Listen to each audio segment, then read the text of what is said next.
the Dragon Slayer Academy, an online game where players grow through numerous adventures during their time spent here. After graduation, players are tasked with subduing various boss monsters, including dragons on the front lines. And the main protagonist, Kim Ho, has a very specific and highly valuable role in this game. He is the strongest support player. Currently, he's accompanying 3 S-rank players, all of whom he helped achieve their elite status. They are raiding a dungeon full of beasts that are ready to devour them at any time. A portal opens and another horde of nightmares comes out. Thousands of them against 4 humans seems hopeless. The monsters are ready to feast on their prey. But these players are not to be underestimated. The first to move is Lee Seo, a Saint-class S-rank player who covers her party with a golden light that blinds their enemies. Taking advantage of this, Hong Hyun-ah, the Ruby Tower Master, also an S-rank, sends bullets of fire towards the beasts. Beside them, a giant snake attempts to glide undetected, but its movements never come to pass. Running head-on towards it is Ko Yohan, a Black Knight S-rank player, and he neatly slices the giant snake in 2. In a matter of minutes, the 3 high-tier players clear the dungeon as if it's just another regular exercise within the academy. Once finished, Kim Ho leads them out into the next chamber. Sure, leveling up to be the best player is cool, but what Kim Ho loves most is this specific system in the game that gave him the reputation of being the strongest support, the Raise a Hero system. In this, he can take a clueless first-year NPC from the academy and raise it to become an S-rank hero. Just like now, Kim Ho has found an important relic called the True Blood Stone inside the chamber, which upgrades the vampire class by 1 rank. He calls Carmilla, one of his followers, to come as he takes the relic. He gives the stone to the vampire, and after consuming it, Carmilla becomes an S-rank vampire queen. With her ascension to the highest status, Kim Ho has just achieved his 1000th S-rank hero. Kim Ho logs out of the game and does a mighty stretch. Now that he's finished with his 1000th hero, what comes next? Although fulfilled with his success as a support player, he also feels a sense of emptiness now that there's nothing left to do for him. He reflects on his experience. He's raised multiple S-rank heroes in every class, so perhaps he can try raising mediocre ranks in his next sign-in. Just then, he receives a curious and unexpected notification from the game. When he opens it, he reads a congratulatory message saying that raising 1000 S-rank graduates is a feat no one else has done. Because of this, a special quest has become available, and that quest is to prevent the destruction of the world. This has an X-rank difficulty, and it comes with a warning that it's a reincarnation quest. Kim Ho has never heard of a quest like this, and this having an X rank, he previously thought that S was the highest rank in the game. The appearance of this quest implies there are X rank items to collect skills, and most importantly, heroes to train as well. Is this the game's new content? If yes, then there's no way Kim Ho is passing that up. Of course, he's accepting it. After clicking yes, the game prompt shows that the quest is immediately starting. After a moment, Kim Ho is confused. He finds himself inside a very familiar forest. He can't be wrong about it. This is the forest located inside the online game Dragon Slayer Academy. So the reincarnation part of the new quest is real and actually puts him inside the game? It's just unbelievable. Looking around, he recognizes he's in the tutorial forest where all players start from scratch. He checks his status window and indeed he has no skills, traits, nor equipment. So the game reincarnated him inside its world, resetting all his accumulated experiences to 0 with no perks at all. Then, as if the game heard his complaints, the status window changes, informing him of the following. He's been granted perks for the reincarnation quest. He's acquired the following: traits, copy and F-rank monarch, and skills, copy and F-rank amplification. So there are perks, Kim Ho tells himself, and although the ranks are low, he's confident he can grind them up.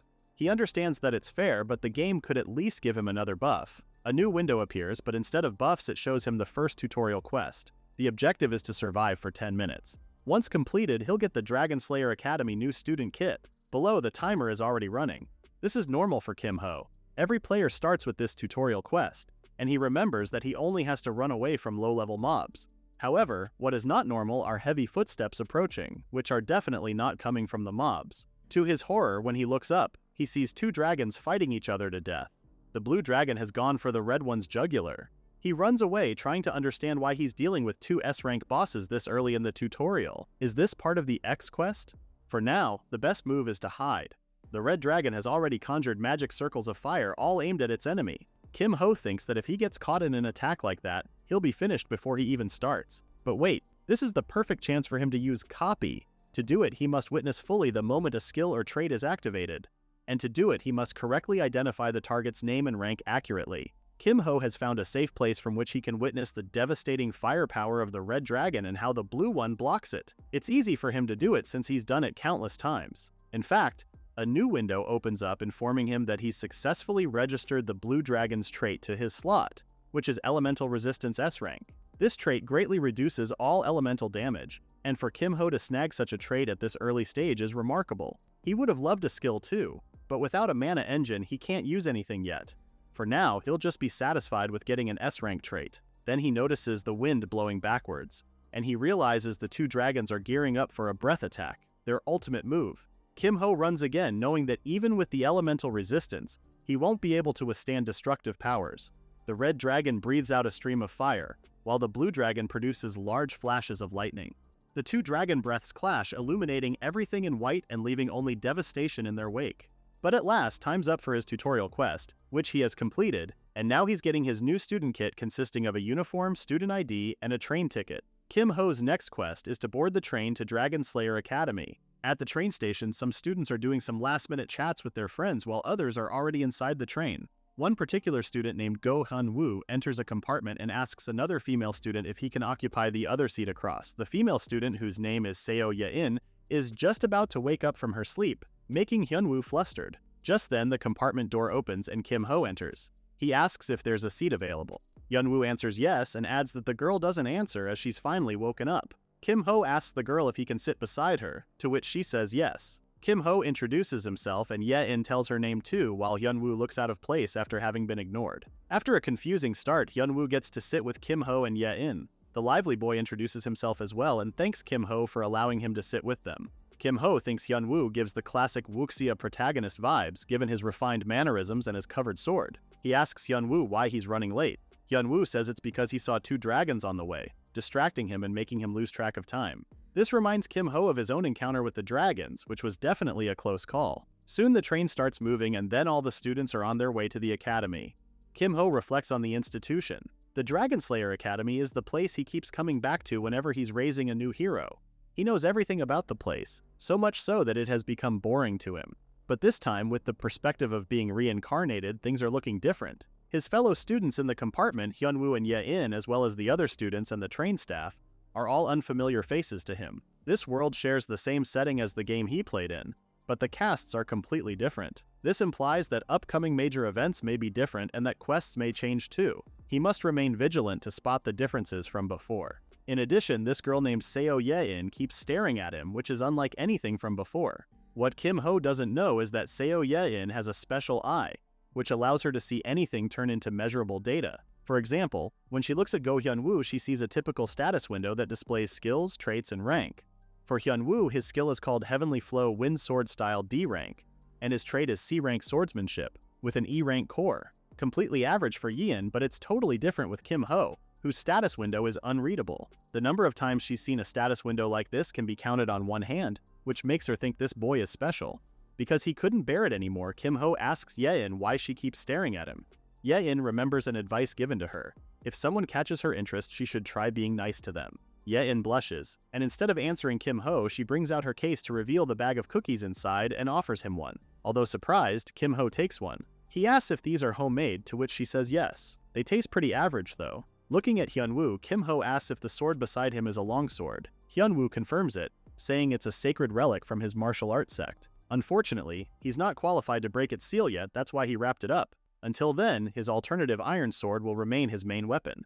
He has yet to meet a worthy opponent to test his skills. Kim Ho is genuinely interested in Hyun-woo.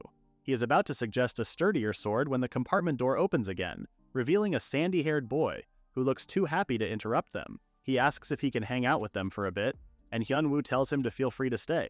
Kim Ho thinks about how this boy speaks so loud and yet they didn't hear him coming. He thinks he knows who this character is. He asks the boy what his business is. The sandy-haired boy laughs, then goes to introduce himself like he's in an advertisement, but a bit more lively than normal. His name is Shin Byung-chul, a member of the Dragon Slayer Academy errand service. He can find them anything for the right price, and he's passing by to promote his business. Kim Ho asks if Byung-chul can really find anything, even if it breaks school rules, and Byung-chul proudly claims he can. Then Kim Ho points out Byung-chul is here because he's being chased due to one of those jobs. Byung-chul becomes awkward. Perhaps he's more obvious than he thought, to which Kim Ho says he is, pointing out his anxiousness and frequent glances out of the window. Byung-chul says he's going to explain everything later, but then the compartment door opens for the third time. 4 students stand by the entrance, all wearing a green armband. Byung-chul comes out of the compartment with Kim Ho peeking out, and after seeing the newcomers, wondering why the disciplinary committee is showing up this early. The Student Disciplinary Committee is a student-run group that handles the law and order within and around the academy. First-year members enroll early, get briefed on the procedure, and are immediately deployed just like now. The girl with the ponytail, Song Chun-hee, demands Byung-chul hand over an item that he isn't supposed to have. When Byung-chul remains stubborn, he gets zapped by lightning. As it turns out, Chun-hye is a lightning-type mage, and Kim Ho is surprised to meet one since he doesn't see many of them around. And lucky him, the slot for his copy skill is empty. Looking at his half-eaten cookie, he decides it may be worthwhile to grab a useful skill. Byung-chul knows this is bad since he's not really into head-on fights. Not noticing the cookie falling on the floor, Chun-hye wears her gloves as she continues to intimidate Byung-chul into giving whatever it is he needs to surrender. If he's still being stubborn, then she'll have to subdue him. She snaps her fingers, then unleashes her skill, Hummingbird. The lightning takes the form of a hummingbird and flies straight to Byung-chul. However, the attack doesn't land, as a hand comes out to catch the bird. Kim Ho has caught the lightning bird in a flash, taking Chun-hye by surprise. She thinks Byung-chul has an accomplice, but Kim Ho corrects her as he steps out of the compartment. He points at the cookie on the floor and says she made him drop it. Poor Chun-hye looks confused, not knowing that Kim Ho has successfully acquired her lightning attribute magic skill, Hummingbird. Kim Ho repeats that Chun-hye made him drop his snack on the floor and adds that even she would be mad if someone ruined her food like that. Another member of the committee, the boy with the long black hair, steps forward and is ready to throw hands at Kim Ho, saying it's a pathetic excuse to pick a fight. He warns Kim Ho to step aside while he's still being nice. Hyun-woo, who has come out of the room due to the commotion, reminds them to act with more care. He will not hesitate to draw his sword if this escalates. A few tense seconds go by as 2 sides have a standoff until Chun-hye makes a wise move. She stops her fellow member and then she promises Kim Ho a dessert coupon from the cafeteria as payment for the ruined cookie. When she asks him if it's enough, Kim Ho happily says yes. As for Byung-chul, Kim Ho says his situation is not his problem anyway. After all, Kim Ho has gotten what he wanted. He has the E-rank Hummingbird skill and the S-rank Elemental Resistance trait. After quickly zapping Byung-chul, Chun-hye finally retrieves the item, the station attendant's wig that Byung-chul stole as a prank. Kim Ho winces inwardly, acknowledging that Byung-chul deserved that zap. Chun-hye turns around and grumpily warns Kim Ho to stay away from Byung-chul. But Kim Ho cheerfully replies it's still for him to decide anyway, and then he tells her to take care as he bids them goodbye. The disciplinary committee walks away, with the black-haired boy leaving them a not-so-threatening threat. Once they're alone, Hyun-woo asks Byung-chul if they are really members of the discipline committee. Smiling as if he's never been electrocuted, Byung-chul confirms, saying that only the best of the elites are chosen to be members. He tells others that the one who used the hummingbird was Song Chun-hye, making Hyun-woo astonished. He asks if she's from the Song family of the Topaz Mage Tower, and Byung-chul says yes, adding that Chun-hye is the granddaughter of Thunderlord Song Jong-yoon. Besides, the other 3 with her are not nobodies either. The tall boy with a clean crew cut is Jo Byuk, a disciple of the Fist King.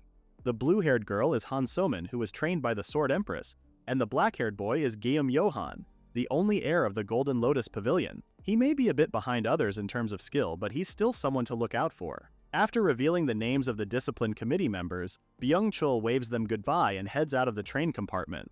Hyun-woo remarks how Byung-chul seems lively, and then he turns to Kim Ho to ask if he really did step in because of the cookie.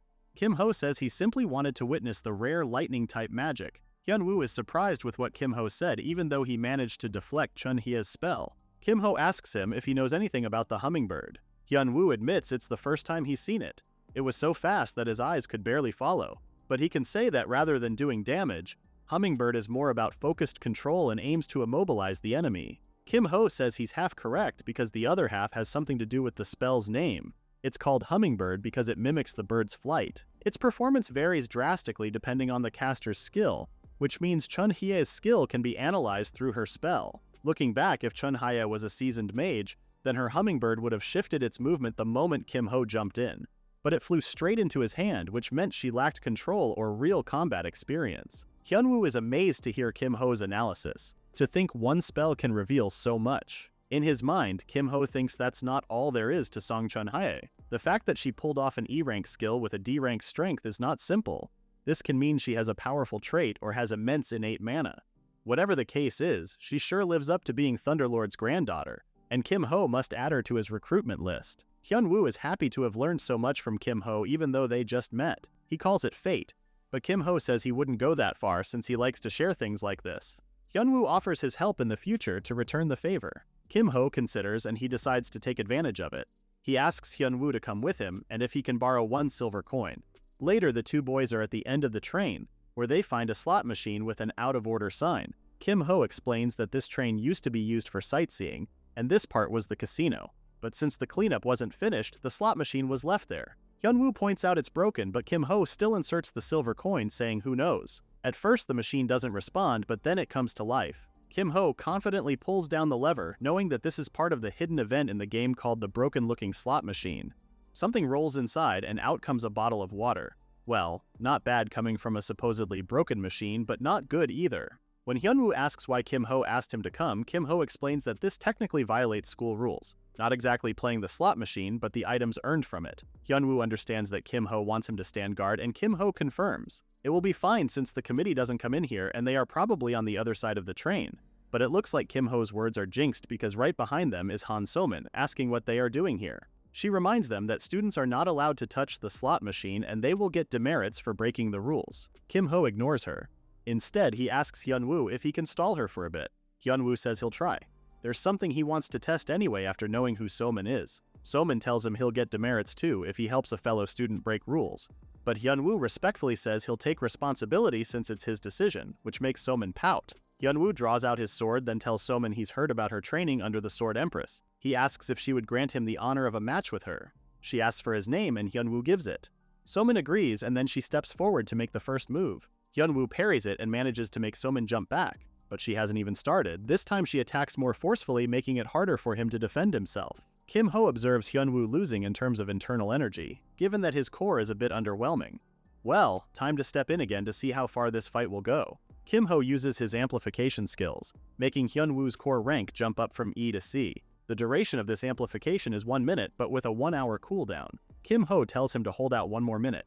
Once Hyun-woo understands, he notices he can deflect So-min's attack better than earlier, and he can even find chances to swing his sword. While Hyun-woo and So-min are sparring, Kim Ho focuses on the slot machine. This is a staple in casino games, but many players will avoid wasting their coins on it. However, there's something about this machine that many don't know, and that is about the guaranteed jackpot trigger, a hidden pity system. To trigger this, players start with 5 silver coins, all of which result in losses. But on the 6th try, the jackpot is guaranteed. And it's not some ordinary jackpot, it's the Dark Ice Crystal, a C-rank consumable that tastes bitter cold. It must be used with extreme caution, and comes with a warning that the player may lose their life when consumed. But this is exactly what Kim Ho wants from the slot machine. He turns around to find So-min aiming for him, but Hyun-woo quickly defends him, leading to his iron sword breaking into pieces. Just as the duration for Hyun-woo's amplification runs out, Kim Ho ingests all the Dark Ice Crystal.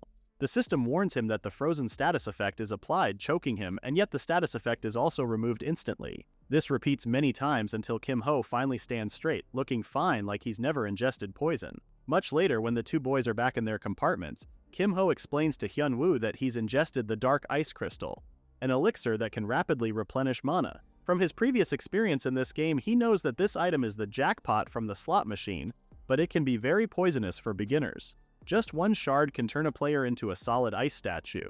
But thanks to Kim Ho's S-rank elemental resistance, the harmful effects are nullified while the dense energy from the crystals concentrates within his body, allowing him to replenish mana. Hyun-woo recalls the vague explanation Kim Ho gave So-min earlier, to which Kim Ho says if she believed it, then she was an idiot. Regardless, Hyun-woo is happy the situation didn't turn worse. Thanks to Kim Ho, he had a sparring session with Lady Han, and he even scored something valuable from the slot machine. Kim Ho says it's only fair since he owes him a silver coin. When Hyun-woo asks if he can see his amplification skill again, Kim Ho says he can't use it often because of its limits. He doesn't mention its 1-hour cooldown and he doesn't want to reveal all his cards yet. Hyun-woo agrees. With a powerful skill like that, it's natural that it comes with restrictions. Kim Ho says they'll have more chances to use it anyway once they're inside the academy. And speaking of the institution, they have finally arrived at the island where it is located. The place is called the Dungeon Island, the final stop of the train. The island earned its name from the many dungeons found there, all crawling with criminals and making the place a lawless land. Then one day, the first hero, the Dragon Slayer, set foot on the island. He wiped out every last criminal, conquered all the dungeons, founded a city, and built a school for aspiring heroes. And that was the beginning of the Dragon Slayer Academy. The train finally arrives at its destination. Students get off while guides shout instructions all over the place. Hyunwoo is happy absorbing the crowd's energy, and Kim Ho adds that it's getting really crowded. There are many interesting individuals among the crowd. There's a girl with bright red hair holding a ruby staff, and then there's one with green hair holding her little pet tiger that's attempting to scratch another student. Kim Ho, Hyunwoo, and Yein walk together when Chun Hye suddenly blocks their path. She tells Kim Ho to come with her. She leads him to the Student Discipline Committee room, a place too familiar to Kim Ho. There's a certain place in the committee office where, if anyone steps inside, they never come out the same. It's called the Room of Truth. The machine shows the word clear and no other numbers that indicate anomalies. Kim Ho removes his arm after the machine checks for any inconsistencies in his powers. He's in the Room of Truth because Chun Hye has learned about what he did on the train earlier, and she has reported him to the leader of the committee. Kim Ho is now facing Oh Se-hoon, a third-year student who leads the Student Disciplinary Committee. Se-hoon says he's heard about Kim Ho eating something illegal from the slot machine, but it looks like there's nothing wrong overall. Inwardly, Kim Ho knows it's because the frozen status has been lifted thanks to his elemental resistance. Se-hoon continues to say that perhaps that item from the slot machine is not forbidden after all. Still, he warns Kim Ho about something. Whether it's been explained to him or not, just the simple fact that disobeying the Student Discipline Committee orders can earn one a disciplinary action. Since no one got hurt earlier and it's his first offense, Se-hoon is willing to let Kim Ho go without consequences. He hopes this will be the last time he sees the new student here. Kim Ho respectfully agrees, and then he stands up and leaves the room. Once Kim Ho is gone, Se-hoon addresses Chun Hye, who's been watching the whole interaction from the back of the room. He correctly guesses she didn't like the outcome of the interrogation. Chun Hye expresses her thoughts on the matter, and she's not holding back. She knows there's something suspicious about it. If the forbidden item wasn't the goal, there was no reason to use the slot machine, and no reason either to consume the item right there and then. Se-hoon agrees with her train of thoughts. Chun Hye concludes that Kim Ho has likely obtained an illegal skill. If they use their magnifying glass and other machine to detect anomalies in students' skills, they may catch Kim Ho's wrongdoing. Se-hoon calmly sips his coffee as he acknowledges Chun Hye's idea. But what if nothing shows up? If they use the magnifying glass and see that there's nothing wrong with Kim Ho, what will be their next action? Chun Hye stops and realizes she may be stepping over the line. Yes, they must uphold the school rules, but they must also honor their integrity and due processes. Chun Hye bows down as she apologizes for her carelessness. Se-hoon understands because he also thinks the same way towards Kim Ho. But things like this take patience and time, and it's better to observe Kim Ho first. He reminds Chun Hye to hurry so she won't be late for the entrance ceremony. At the school's gymnasium, Kim Ho finds Hyunwoo and Yein, with Hyunwoo saving a seat for him. Kim Ho checks his status window and sees that he's completed the third tutorial quest, to attend the entrance ceremony on time. His reward this time is a selection ticket for an E-rank weapon, plus 5 silver coins. Well, it's better to have this weapon than nothing, and at least Kim Ho recovers the coins he spent on the slot machine. The buzz around them stops as students see the academy's principal walking over to the podium. But he's not what one thinks of when a school principal comes to mind. He looks young despite his unkempt facial hair. His hair is disheveled as if he just woke up, and he's wearing a tracksuit. Students are excited to see him because this man is a legend, as he used to be the leader of the Dragon Slayer team. For further context, the position of being the Academy's principal is traditionally held by a hero who retired from the front lines. Not only that, but the title hero is given to only one person, even amongst countless S-rank individuals. So despite his less impressive appearance, this man is not one to mess with. And yet, students continue to gossip about the principal, especially about that time the Saintess rejected him 4 times. Kim Ho smiles awkwardly at all these rumors. The principal finally speaks, welcoming all the students for the year. He congratulates everyone for entering the academy, and then he proceeds to drone on about the school's history, its values, and whatnot. At first, students are attentive, but soon their attention flies somewhere else. Byung-chul tries to flirt with the green-haired girl with the pet tiger. Ye-in falls asleep again, and Kim Ho winces at the long speech. Students around are either dozing off or begging for the principal to stop.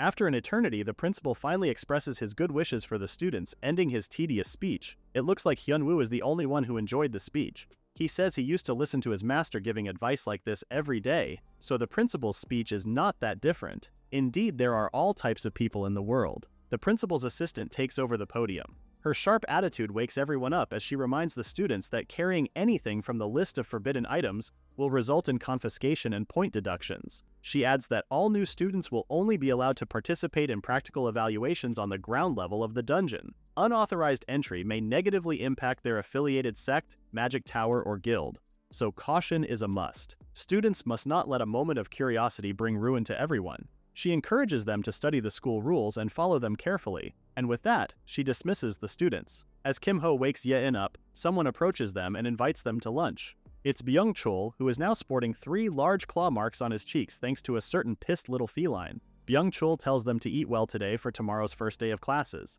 It's a big day, and a big event is waiting for them. That night, Kim-ho finds out his room is right next to Hyun-woo. Hyun-woo thinks this is a pleasant coincidence, but Kim-ho thinks otherwise. Upon entering his room, Kim-ho decides to use his free time to do something useful. After changing clothes, he sits on the bed and starts meditating. He intends to make a core. In this world, a power engine is essential to use skills that consume mana or internal energy. That power engine is called a core. He's never crafted a core in the previous game, but he knows the idea behind it. With the help of the dark ice crystal he consumed earlier, it should be easier for him to create his own core. Meanwhile, in the next room, Hyun-woo is also meditating. He reflects on his sparring session with Han So-min. She is the only real opponent he's ever faced since descending the mountain. He knows that both of them were holding back during the fight, but if they'd gone all out, it would still be hard to predict the winner. Perhaps if Kim-ho didn't step in to amplify his core, Hyun-woo would have gone down before his iron sword broke. Hyun-woo then reflects on Kim-ho, thinking of him as a master. That's the word that comes to mind since Hyun-woo met him. The composure, the confidence, and the gaze that seems to pierce through everything. Hyun-woo wonders if he should ask for Kim-ho's help regarding the seal on his covered sword, but he decides he wouldn't burden Kim-ho with his task, as he's the first friend he's made. Hyun-woo will do what he can on his own. The next day, Kim-ho finds himself in the same class as Hyun-woo, Byung-chul, Chun-hye, and So-min, waiting for their teacher in the temporary classroom. And of course, Ye-in is also there, although it wouldn't be surprising if she overslept. After a few minutes, the students have become bored of waiting. The bell has rung, yet no one has taken their place at the podium. Just as they make fun of their teacher, the teacher himself walks in, making the students terrified. Who wouldn't be if they found out that their teacher is the infamous Lee Soo-dok? Judging by the students' scared reactions, Soo-dok is correct in saying he's more famous than he thought. He introduces himself as the class's homeroom teacher, and then he points at one student to tell everyone what people call him. It's not the villain hunter, but far worse than that, the human butcher. Kim-ho looks closely as he finally meets this infamous character. In the world of the Dragon Slayer Academy, there are countless superhumans who have surpassed the limits of mankind. Among them are villains who chose to wield their powers for their twisted desires. Lee Soo-dok was in charge of tracking and taking down those villains. It is implied that he's executed far more villains than he's captured, thus the nickname Human Butcher. His face, which is heavily scarred, shows the look of a battle-hardened warrior and an intimidating aura that only develops after facing villains. Soo-dok says he's not keen on being a homeroom teacher, but the principal asked him, and since he's a professional, he will carry out this request like any other. He hopes no one in this class will ruin his track record. He'd rather finish them off than let them fail. This message certainly sends a chill down the students' spines. Anyway, Soo-dok proceeds to explain the class's grading system. There's the written exam that bears 30% and student attitude, which is 10%. He warns them to not underestimate attitude despite it being the lowest criterion. It may be basically free points as it encompasses staying out of trouble, but it's easier said than done. It can drop to 0% and may pull down their grade as a whole. Soo-dok will be sure to watch each of them closely. Who knows? They may meet again after graduation. The next part is the practical exam divided into 2. The first one is the Dungeon Conquest, which bears 30%. In this, students have to clear various dungeons. The second is PvP matches, taking the last 30%. In this, students will face off against each other. And this part is graded on a curve, so they must outperform other students. All in all, those 4 criteria make up their grade. After explaining, and since there are no questions, Soo-dok tells the students to proceed to the arena, where they will have their placement exams. Byung-chul is excited since this is something he's been looking forward to since yesterday. The first part of placement exams are PvP matches that determine a student's overall rank, and to help students adapt to different conditions, the rules are changed frequently. This time the placement PvP rule is deathmatch. 2 students will duel until one of them is completely incapacitated, or one's HP drops to 0, or one explicitly and clearly declares defeat. A 5-minute rule has been imposed, and if time's up and there's no clear winner, the match ends in a draw or by judge's decision. Byung-chul adds that opponents are randomly chosen, and points are earned based on wins. 300 points are given to the victor. Hyunwoo asks what happens if they lose or end up in a draw, and Kim Ho answers that there's no point allotted, but nothing's gained either. A status window appears, informing Kim Ho of his subquest. His goal is to earn mid-tier or higher results in the placement exam. He must achieve at least one win in the PvP placement exam, as well as earn a place in the top 50% during the Dungeon Conquest exam. His reward would be another slot in his copy skill. Kim Ho understands the assignment, but right now there's something far more important than his subquest, and that is to learn more about other students and spot those who are worth training up to the EX rank, or look for skills worth copying. A few moments after the exam starts, Kim Ho hears his name together with his opponents, Hong Yan-hwa. Upon stepping into the arena, Kim Ho realizes Yan-hwa is from the Ruby Tower. She's the one with the bright red hair and holds a staff with a ruby on one end. Kim Ho remembers that those who come from the Ruby Tower are specialists in flame-based magic and are known for excellent destructive power and battlefield control. He used to pick them a lot in his previous game. Kim Ho smiles confidently and quietly wishes for his opponent to play along with his act for the next 5 minutes. From Yan-hwa's point of view, she reminds herself to do her best so she can build her reputation. Usually the first step in that is to fight someone with a name value. But she's facing this guy named Kim Ho. Who even is he? And that shriveled E-rank staff? No mage would even bother to look at it, let alone bring it to a match. It does amplify the effects of Earth Element and Protection magic, but it's too weak. This guy doesn't look like he's from the Emerald Tower, so he's not an Earth Element mage, and that staff must be for support magic.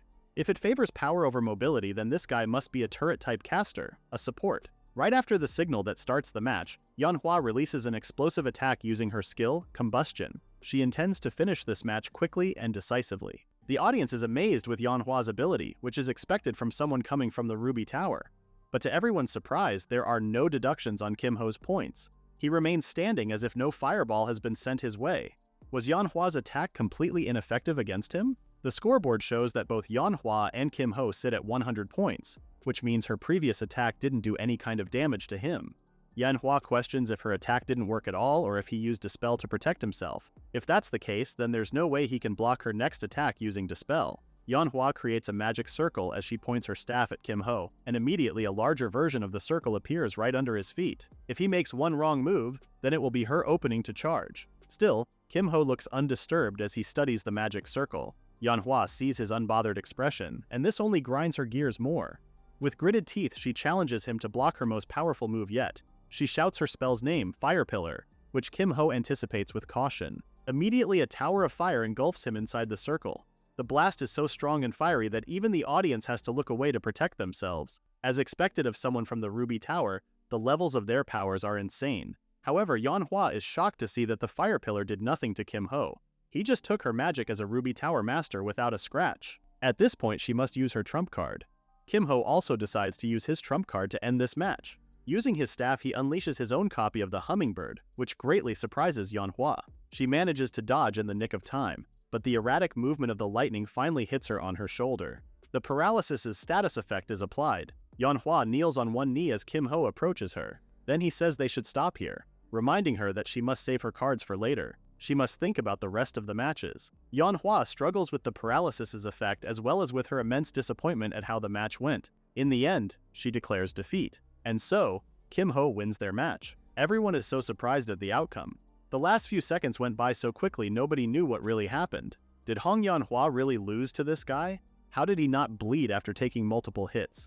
He doesn't even look like a promising rookie. Kim Ho can hear the murmurs and is cautious about standing out more than expected. He must be careful next time. Then Kim Ho hears his name again for the next match, and this time his opponent is none other than Song Chun-hai. Students murmur among themselves they have heard about her coming from the Topaz Tower, and that she joined the disciplinary committee right after enrolling. Chun-hai addresses Kim Ho, saying it's her good luck for facing him. She's been wanting to check something with him.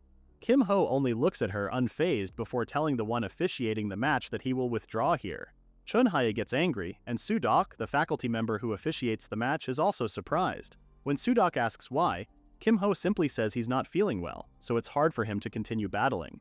Sudok asks if it's better to raise his score while he can. Chun-hai agrees as she also asks if he's still going to forfeit. To their surprise, Kim Ho says yes, and he even has the gall to say he's forfeiting the third match too. Sudok doesn't ask any more questions and accepts Kim Ho's decision, much to Chun-hai's annoyance. She calls him pathetic. Her grandfather used to say she should always be fully prepared for battle. Even in an unfavorable situation, Only those who never give up and seize victory can reach the top. Kim Ho looks at her and remembers that Chun Hae is the granddaughter of the Thunder Monarch. So, like grandfather, like granddaughter? That's admirable advice for someone who aims to be a hero but not for him. Eventually, Kim Ho agrees with what she said and repeats that she won. But the way he says it with disregard annoys her more. She's disappointed and feels like an idiot for even hoping for a good fight with him. However, Kim Ho doesn't care. He looks at Chun Hye and reminds her of the dessert coupon she owes him. Chun Hae's smile is so deadly electrifying that one should have the common sense to run away for cover. The next match is announced. Song Chun Hae vs Yang Ji-hong. Ji-hong is a good mix between being good-natured and lively, and he says that if Chun Hye is from the Topaz Tower, she should be a good opponent for him. But he gets confused when lightning continues to buzz around Chun Hye, and when the match starts, poor Ji-hong gets one strike by her, marking the end of the fastest match ever in the placement exam. Byung-chul winces as he remarks how Ji-hong must be badly burned. Beside him, Kim Ho is still unbothered. Byung-chul thinks it's a good thing Kim Ho forfeited before getting roasted too, and Kim Ho blandly agrees. It's like Chun Hye has heard their conversation. She looks at them, gritting her teeth and with murder in her eyes. Byung-chul shivers. There's no doubt that she's the Thunder Monarch's granddaughter, making a flashy entrance from the start, but Kim Ho merely smiles. Behind them, students whisper about him. Who in their right mind forfeits in a placement match? They think he probably chickened out because he was up with Song Chun Hae. So the fact that this rookie beat Hong Yan-hwa earlier, was it just luck? So he's a coward after all? Kim Ho smiles further upon hearing them. That's the reputation he's aiming for, a coward who got lucky and beat the Ruby Tower. It's better to not have everyone expecting greatness from him so he can remain subtle. The next match is announced. It's between Song Chun Hae and Seo Ye-in. Both Byung-chul and Kim Ho are surprised to see Ye-in. They didn't expect her to be a gunner. Plus, her usual sleepy expression is replaced by calculating alertness. Now things will be more interesting. Byung-chul says gunners are naturally stronger than mages. Perhaps Chun Hye will lose this round. But Kim Ho disagrees. They'll have to wait and see. Byung-chul says as long as Ye-in sticks to the basics, it will be hard for her to lose. Kim Ho makes a bet that Chun Hye will win, with 5 silvers on the line. It's a deal, Byung-chul says, betting on Ye-in. Both girls are starting with 100 points as they prepare. Chun Hae with her gloves and Ye-in with her 2 guns. When the match starts, Ye-in starts a barrage of gunfire, but Chun Hae easily blocks each bullet. Byung-chul gets worried while Kim Ho remains relaxed. In his mind, this is expected considering that Chun Hae has far greater mana reserves. Even an E-rank hummingbird looks like a D-rank when she wields it. At that point, Chun Hae uses her hummingbird to paralyze her opponent. Ye-in dodges here and there, but no matter how good she is, the lightning manages to graze her cheeks. She falls to the ground, not paralyzed, but her movements have been slowed down. That's enough for Chun Hye, as she gears up for her next attack that is guaranteed to land. Kim Ho is confident that Chun Hae will win easily as predicted. However, Ye-in throws a canister towards Chun Hae. It's a smoke grenade, which Byung-chul thinks is a brilliant move since regular bombs would have been blocked. Now things are going to play out differently. This is where the true strength of a gunner shines. It seems he's correct, as Chun Hye looks around trying to look for her opponent, then out of nowhere something hits her squarely in the back. It was a solid hit. Thankfully, Chun Hye has put up a magical barrier that received most of the bullet's force. Still, it's strong enough to make her lose her balance. At this rate, it's only a matter of time before it gets dangerous. And she's right in her assessment. Ye-in has gotten up and is now quickly circling around her. From the audience, Byung-chul is impressed to see Ye-in using an invisibility cloak. She must be rolling in cash to use such an expensive item. And she switched to a rifle too. Ye-in fires, and the magic bullet almost grazes Chun Hye by her neck. The scores of the girls are close, with Ye-in leading. A little over 2 minutes is left before the match ends.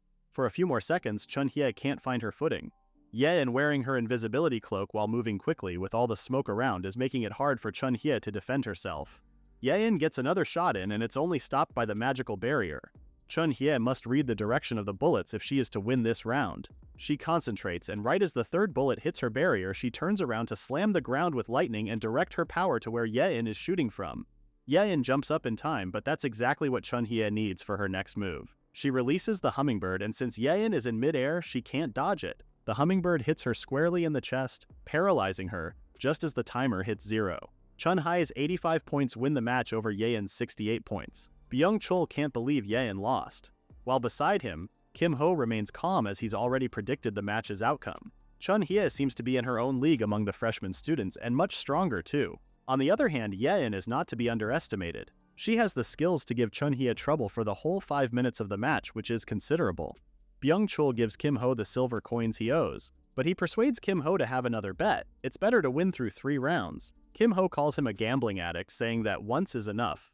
Plus, the next match will make Byung-chul see it's not worth it to make bets. For in the next round, Go Hyun-woo will be facing the Fist King's disciple, Jo Byok. When Byung-chul asks who he's betting on, Kim Ho says Jo Byok will probably win. Then Byung-chul will bet on Hyun-woo, and he teases Kim Ho for being hard on his friend. Kim Ho clarifies that Jo Byok will win the match, but Hyun-woo will not lose.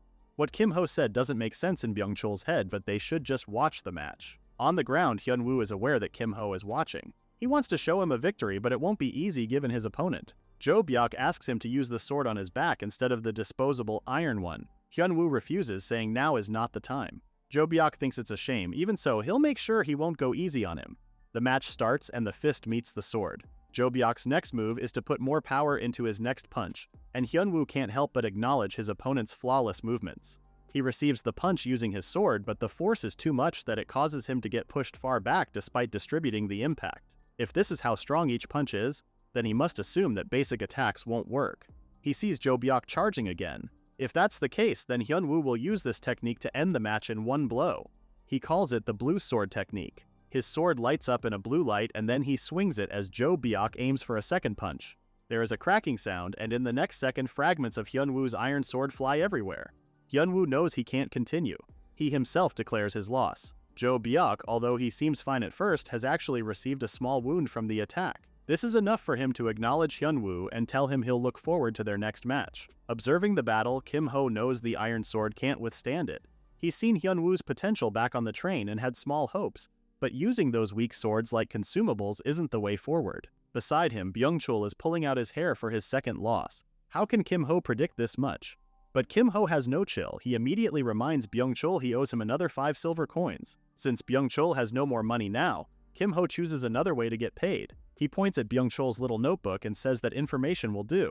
Since the placement exam started, Byung-chul has been taking notes on each of the students' strengths and weaknesses, and he most likely knows their affiliations. This will greatly help Kim Ho in scouting talents he can raise to X rank. There's an announcement on the continuation of the raid placement exam, and students are expected to gather at the dungeon building after lunch. With that said, everyone is dismissed for the morning session. The weather is pleasant that day, so Kim Ho, Ye-in, and Byung-chul take advantage and have their lunch on the school grounds. Byung-chul asks Kim Ho if he wants to know who will win by the end of the exam. Kim Ho is distracted by how messily Byung-chul eats. He tells him to finish eating first.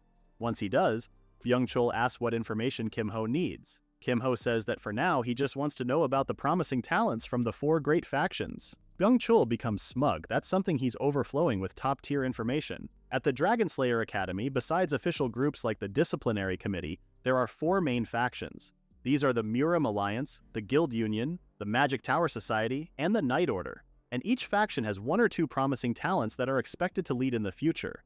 For the Murim Alliance, it's Moyong Jun, the grandson of the sword saint Moyong Hyunseong. For the Magic Tower Society, it's Hyung Yeon-hwa, most likely the next leader of the Ruby Tower. For the Guild Union, there are 2. Park Na-ri, the druid with her pet cat that looks like a tiger, and the other one who doesn't stand out as he seems to be hiding his skills.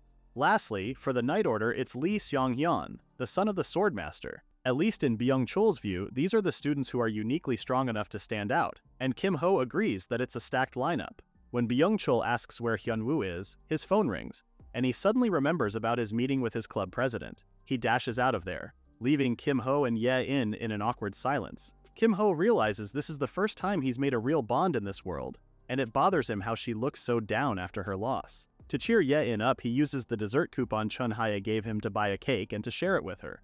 After the blueberry cheesecake is transported to their location, they eat it in silence until Ye-in asks him something. It's about his thoughts on her losing against Chun Hye. Kim Ho explains that it's hard to break through a magic barrier with a magic bullet of this level. It's clear that Chun Hye is superior in terms of magic power. Then, he shows Ye-in a bullet made from his mana. There's a way for Ye-in to overcome the barrier, and that is to strengthen her bullets through mana training. However, Kim Ho is shocked when she asks why mana training is necessary. Apparently, Ye-in has no idea about it and therefore has never done it before. And when asked about how she created the bullets she used earlier, Ye-in only gives him a baffled look. Clearly, she has no idea what he's talking about. Kim Ho asks Ye-in if she's never trained with the magic bullet skill. She confirms, adding that she never learned it. At this point, Kim Ho is stunned. Clearly, Seo Ye-in is a genius. The magic bullet skill is a basic competence that every gunner must achieve. Does that mean Ye-in was hitting with bullets using her instincts? And to think she gave Chun-hye a hard time in their match without even knowing about mana training. Kim Ho is delighted with this opportunity, so he tells Ye-in he can make some time to help her out if that's okay with her. Ye-in says okay. Once she trains her mana and learns the skill, things will get easier. And with that, the two proceed to the second half of their placement exam. They join the other students in the dungeon wing where Sudok is already waiting for them. The teacher tells them that the next exam, the Dungeon Conquest, will be held inside the portals behind him, all of which directly connect to the Mist Forest. The time limit is 10 minutes and there will be 2 special rules. First is high score. They have to defeat as many quality monsters as possible within the time frame, and each monster will be converted to points. Second is fixed zone. This dungeon quest is a rank-locked zone, meaning everything will be set to F rank. That includes their equipment, skills, and traits, and even their cores, so they must be careful in managing their limited mana. Now that Sudok has explained the rules, it's time to start. A few rounds later, some students are already kneeling and shaking from completing their quest. Others are either complaining or too scared to enter. Sudok is extremely disappointed and calls them awful. Truly, the only half-decent ones are Han Somin with 928 points, and Choi Jong-pil with 530 points. With only those two showing their skills, Sudok is already having a headache about where to start teaching the rest of the students. The next ones he calls are Seo Ye-in and Kim Ho. Before entering, Kim Ho tells Ye-in to use a rifle for this round. He adds that if mana control gets hard, she can just go for headshots. Behind them, Chun-hye overhears what Kim Ho said. She scoffs at him. He's not even a gunner, and yet he's giving advice. Kim Ho looks relaxed as he tells Ye-in he'll see her later before entering the portal. Once inside, Kim Ho feels a bit of nostalgia because it's been a while since he's been here. He can feel the adjustments in his statistics all converting to F rank. Behind him a gloop starts forming, but he chooses to check his tools and specs first, thinking it's time to loosen up a bit. Just as his time starts, the gloop behind turns into a goblin and starts attacking him. He hits it with a staff before throwing a knife at it. Kim Ho remembers that in the Mist Forest, monsters randomly spawn the moment a player enters. But even with this, some patterns are fixed. Judging from the goblin's spawn location, the monster's appearance must follow what he assigned as pattern C. And indeed, when he turns in one direction, he throws his knife. It hits the half-formed troll right in the eye. He decides he won't be needing his staff anymore since there will be weapons available where monsters drop them. With that, it's time to rack up some points. Kim Ho starts eliminating the monsters that spawn, and soon the forest is filled with their bloody cries. He checks the time and there are still 7 minutes left. As 2 trolls creep from behind him, Kim realizes something. He shouldn't save this quest for later replays. If the number of monster kills matches his movements, people will get the wrong idea. He must delete this run from the system to maintain his low-key status. He checks his stats, and he's surprised to see he's scored 683 points in just 3 minutes. Well, that should be enough. He's already won 1 match in the PvP placement exam, and his score in the dungeon quest places him in mid-high tier ranks. These 2 are the objectives of his sub-quest, and he's completed them. He redeems his reward, an additional slot for his copy skill, and then he decides to step out of the portal. At the same time, Ye-in steps out from hers, looking haggard as if she just escaped a horde of orcs. She has garnered 781 points within the time limit. When Kim Ho asks how it was, Ye-in says it was hard. She plainly wants to go back to sleep. Kim Ho remarks how high her score is. Behind him, Sudok is looking intently at him. He remembers Kim Ho as the guy who forfeited 2 matches in the PvP exam. He scoffs at the student who couldn't even last 10 minutes before retiring. With that mindset, there's no hope for him to slay dragons. However, Sudok gets startled when he checks Kim Ho's score. 683 points, landing him in mid-high tier ranks and in just a short time. This is definitely new in the academy. At this point, Sudok becomes suspicious of Kim Ho and he vows to keep a closer eye on him. The next to enter the portals is Hyun-woo. Kim Ho tells him to be careful. While Hyun-woo is doing his quest, Kim Ho studies the scoreboard. So far, Lee Seong-hyun and Mo Young-jun join Somin in the top 3. Those are students with notable talents. Considering they are on Somin's level, and Hyun-woo has shown potential during their sparring match, it's safe to say that Hyun-woo may stand a chance. As expected, after 10 minutes, Hyun-woo placed first with 1,023 points, and he comes out of the portal looking undisturbed. Kim Ho congratulates Hyun-woo, but Hyun-woo says it's all thanks to him. Behind them, 2 students are calling Kim Ho a coward who only got lucky to get a high rank in this quest. Hyun-woo turns to them, ready to defend his friend, but Kim Ho calms him down. He says it's fine and they shouldn't worry about it. Eventually, Hyun-woo lets it go. They look at the overall tally board thinking the quest is over, but Chun-hye's score hasn't been reflected yet. Inside the forest, Chun-hye is struggling to subdue the goblins that are now surrounding her. Her lightning powers are too weak to defeat them. Instead, her attacks are only making their movements slower. Then she remembers the headshot advice Kim Ho gave to Ye-in. She hates to admit it, but there's a value in his advice, especially in this field where wide area damages are limited. She uses her lightning enchant to focus her mana on one point. One by one, she eliminates the goblins. At the end of 10 minutes, she gains 571 points. She exits the portal and steps near Kim Ho and others. She blushes, wishing her score hadn't been revealed to everyone. With Chun Haya done with her round, Sudok announces the conclusion of the placement exams. The final results will be revealed tomorrow, so for today, students should rest and not think too much about their performance. With that said, he dismisses the students for the day. Later, Sudok goes to the administrative office to check something. He requests the clerk to pull up the replay from Kim Ho's conquest exam in Class 1. 3. The clerk is surprised that Sudok is showing interest in a student for once, but Sudok dismisses him and insists on looking at the file. After searching, the clerk realizes that Kim Ho's replay isn't saved and therefore can't be viewed. He tries to access the dungeon logs, and that's where he discovers something. Sudok checks, and he's startled to find out that Kim Ho deleted his replays on purpose. The log shows only 7 minutes of total time instead of the official 10-minute rule, which means the missing 3 minutes has been erased intentionally. And in these 3 minutes, the boy has managed to reach a mid-high tier rank. Sudok realizes that Kim Ho could easily reach 2,000 points had he completed his quest. But why erase his data? Why is he hiding his skills? Could it be that he's an enemy after all? At Dragonslayer Academy, there are as many enemies as there are allies, among which the most notable villain factions are the Servants of the Dragon and Apostles of the Evil God. If Kim Ho is a member of either faction and has infiltrated the academy, the best course of action is to come up with countermeasures immediately. The clerk asks if they should inform the principal. The right answer is yes, but Sudok decides against that. At this point, they should observe Kim Ho first. If this information gets leaked without solid evidence, he will just hide himself further. Sudok leaves the confused clerk. In his mind, Sudok believes that if Kim Ho is truly evil, he will soon bare his fangs. For now, he'll keep watching the movements of this mysterious student. Unaware of this development, Kim Ho goes to the academy's internal cafe together with Hyun-woo and Yeon. He wants to have a cup of coffee, something that Hyun-woo also wants to try as he's never had one before. Yeon sleepily rubs her eyes and says she'll find a seat for them, but the two boys know she's just going to sleep instead. After having their order, Kim Ho tells Hyun-woo to take out the catalog they received after their class earlier. It's their student manual, a thin booklet that Hyun-woo has a hard time understanding. Kim Ho says they must cover the important things from the manual for today. He asks Hyun-woo to bring out his student ID. Hyun-woo is surprised to see the label points included there, and it shows that he has 3,069 points. Kim Ho explains that they're Hyun-woo's available points, and it's easier to think of them as currency within the Dragonslayer Academy. Points are mainly earned through dungeon conquests like earlier. They can be used to buy items or use facilities, but there's a more important use for them. Earlier, before they left the dungeon portal, Hyun-woo probably saw the message about replay.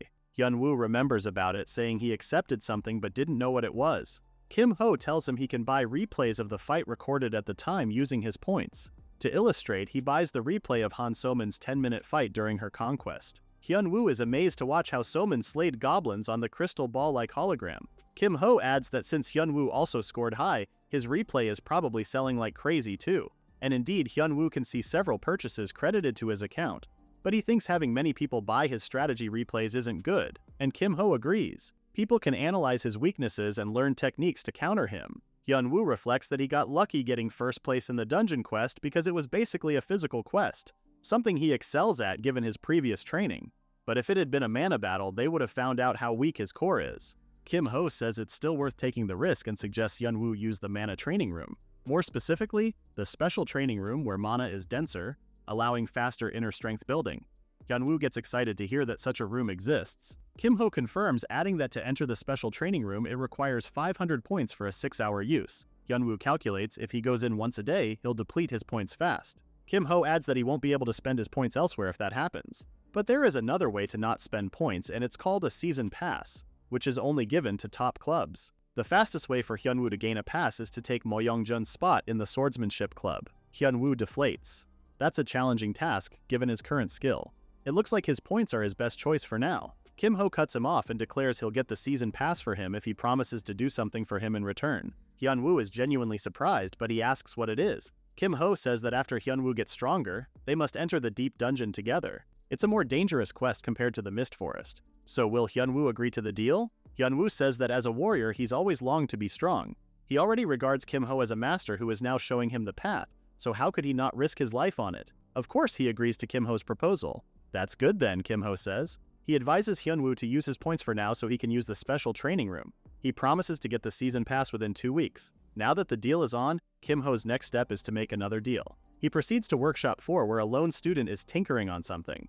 Kim Ho puts on a cheerful face and says he's there because he's interested in the Magical Engineering Club. The student doesn't even look at him as he says he should go to Workshop 1. Kim Ho replies that he went there first, but he was told to start at Workshop 4. That's when the student turns around looking annoyed. He tells Kim Ho to take a quick look and leave and not to bother him as he's busy. As Kim Ho pretends to look around, he furtively checks the student's magical engineering skill, which is probably around B rank. He copies it, which is his first goal in coming here. As for his second goal, he looks for that specific object. He eventually finds it, a 10x10x10 cube blueprint. He asks the student if it's a valuable item.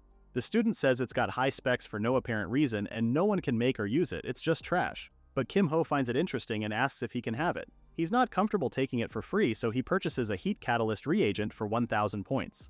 The student isn't impressed, considering that the reagent isn't as incredible as it seems. But in magical engineering, one can never have enough of them. He eventually accepts it in exchange for the cube, and he tells Kim Ho not to tell anyone about it. Kim Ho agrees. He can hear the student celebrating saving 1,000 points by trading trash, and that is understandable. But to Kim Ho, the cube is not trash. It's actually part of his sub-quest in ranking mid-tier or higher in placement exams.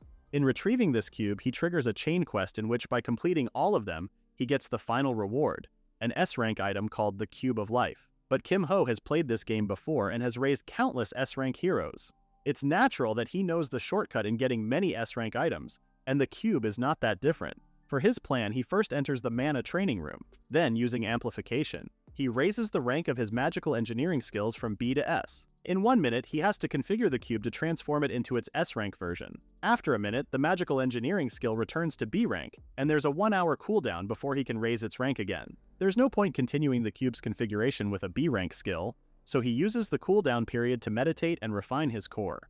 In repeating this process, he estimates that it will take 3 days for him to finish the cube. He must do it before Friday because something will happen that will require the Cube of Life. After spending the whole night in the training room, Kim Ho prepares to attend classes the next day. He finds Ye-in already there. She says she woke up early. Kim Ho looks for Hyunwoo when Ye-in pokes him. The reason she woke up early is because she baked cookies for Kim Ho. He looks happy to receive them, especially that the cookies are dinosaur-shaped. Ye-in pouts because they're not dinosaur-shaped, they're bear-shaped. But Kim Ho ignores her because Hyunwoo finally arrives. When asked how the special training room was, Hyunwoo glows with excitement. It's the first time he felt his inner strength grow so fast. With a little more effort, he can probably break through a wall. That's good to hear, Kim Ho says, adding that he will get the season pass for him as soon as possible. Sudok enters, demanding everyone be quiet and take their seats as he has announcements before their class. Starting today, their battles will be held in the arena where everyone can see them. The time limit has been increased to 10 minutes, and all first years must complete at least 3 matches this week. Not participating will mean deduction of points. They must consider themselves warned. There's a determined look in Kim Ho's eyes after the announcement. What he's waiting for is finally here. He will absolutely win this battle. Kim Ho looks at his status window to check his sub-quest. For the Week 1 PvP matches, he must complete 3 matches. The deadline is by midnight of Sunday, and his reward will be scaled based on the number of victories. Kim Ho vows that he'll definitely win this time. He taps Hyunwoo on the shoulder and tells him they should head to the arena now. The replays from the first day will sell the most. Hyunwoo says okay, adding that they must hurry up, but a tug on his sleeve stops Kim Ho. When he turns around, Ye-in looks intently at him, saying she has time today. This shocks Hyunwoo and the rest of the class. A budding romance between these two is unexpected. Kim Ho clears the air to avoid further misunderstanding, asking Ye-in if she's referring to their agreement about the magic bullet training, and if she wants to do it today. Ye-in says yes. Kim Ho then promises to see her later for their session while the rest of the class looks at them, unsure what to think of. That afternoon, Kim Ho and Hyunwoo proceed to the arena, which looks empty at first. But there are a few students who are already there to fulfill their weekly task. Among them is Yang Ji-hong, the one who uses the spear. He's with another student, and when they spot Kim Ho, they remember him as the coward who forfeited against Song Chun-hye. Hyunwoo is ready to throw hands again, calling them out for speaking carelessly in front of the person they're talking about. A truly disgraceful behavior. But Kim Ho stops Hyunwoo, and turning to Ji-hong, he asks if he did well on the placement exams. Kim Ho himself garnered 300 points, so what about Ji-hong? Ji-hong smiles awkwardly. He has the same score. So the fact that Kim Ho called him out for calling him a coward when they have the same score is embarrassing. Ji-hong gets annoyed, shouting if Kim Ho thinks he's on the same level as a weakling like him. If only Ji-hong hadn't faced Chun-hye in the first PvPs. Kim Ho cuts him off, and then he savagely brings up the fact that Chun-hye one-shot Ji-hong with her lightning and had to be carried on a stretcher. Veins appear on Ji-hong's face. He can't bear getting taunted by this coward. Since they have the same score, Ji-hong decides to challenge Kim Ho to a match.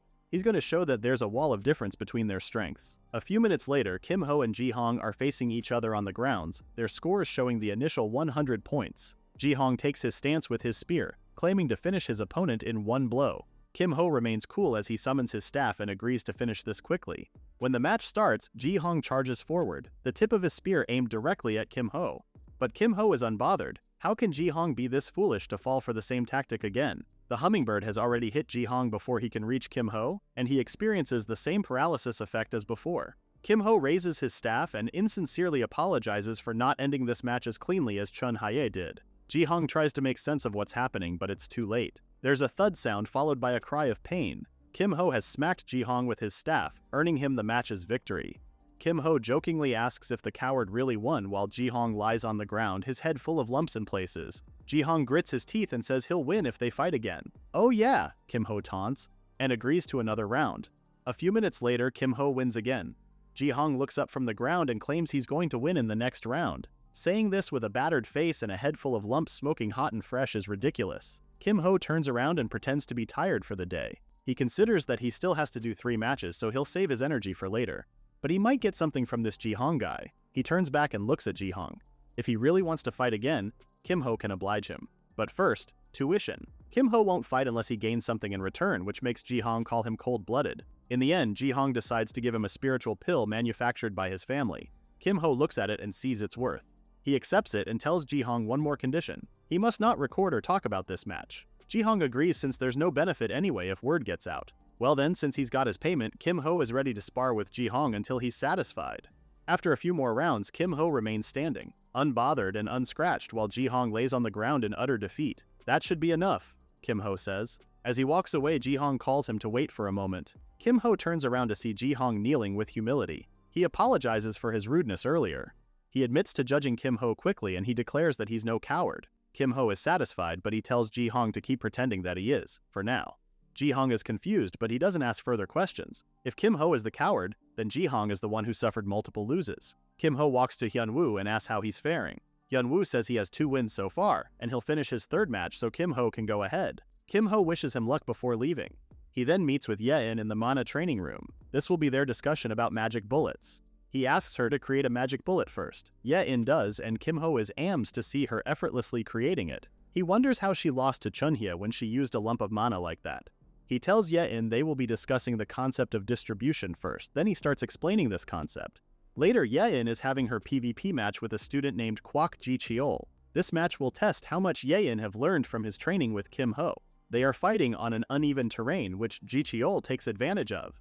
If Ye-in uses an invisibility cloak, then he can use the hills as his hiding spots.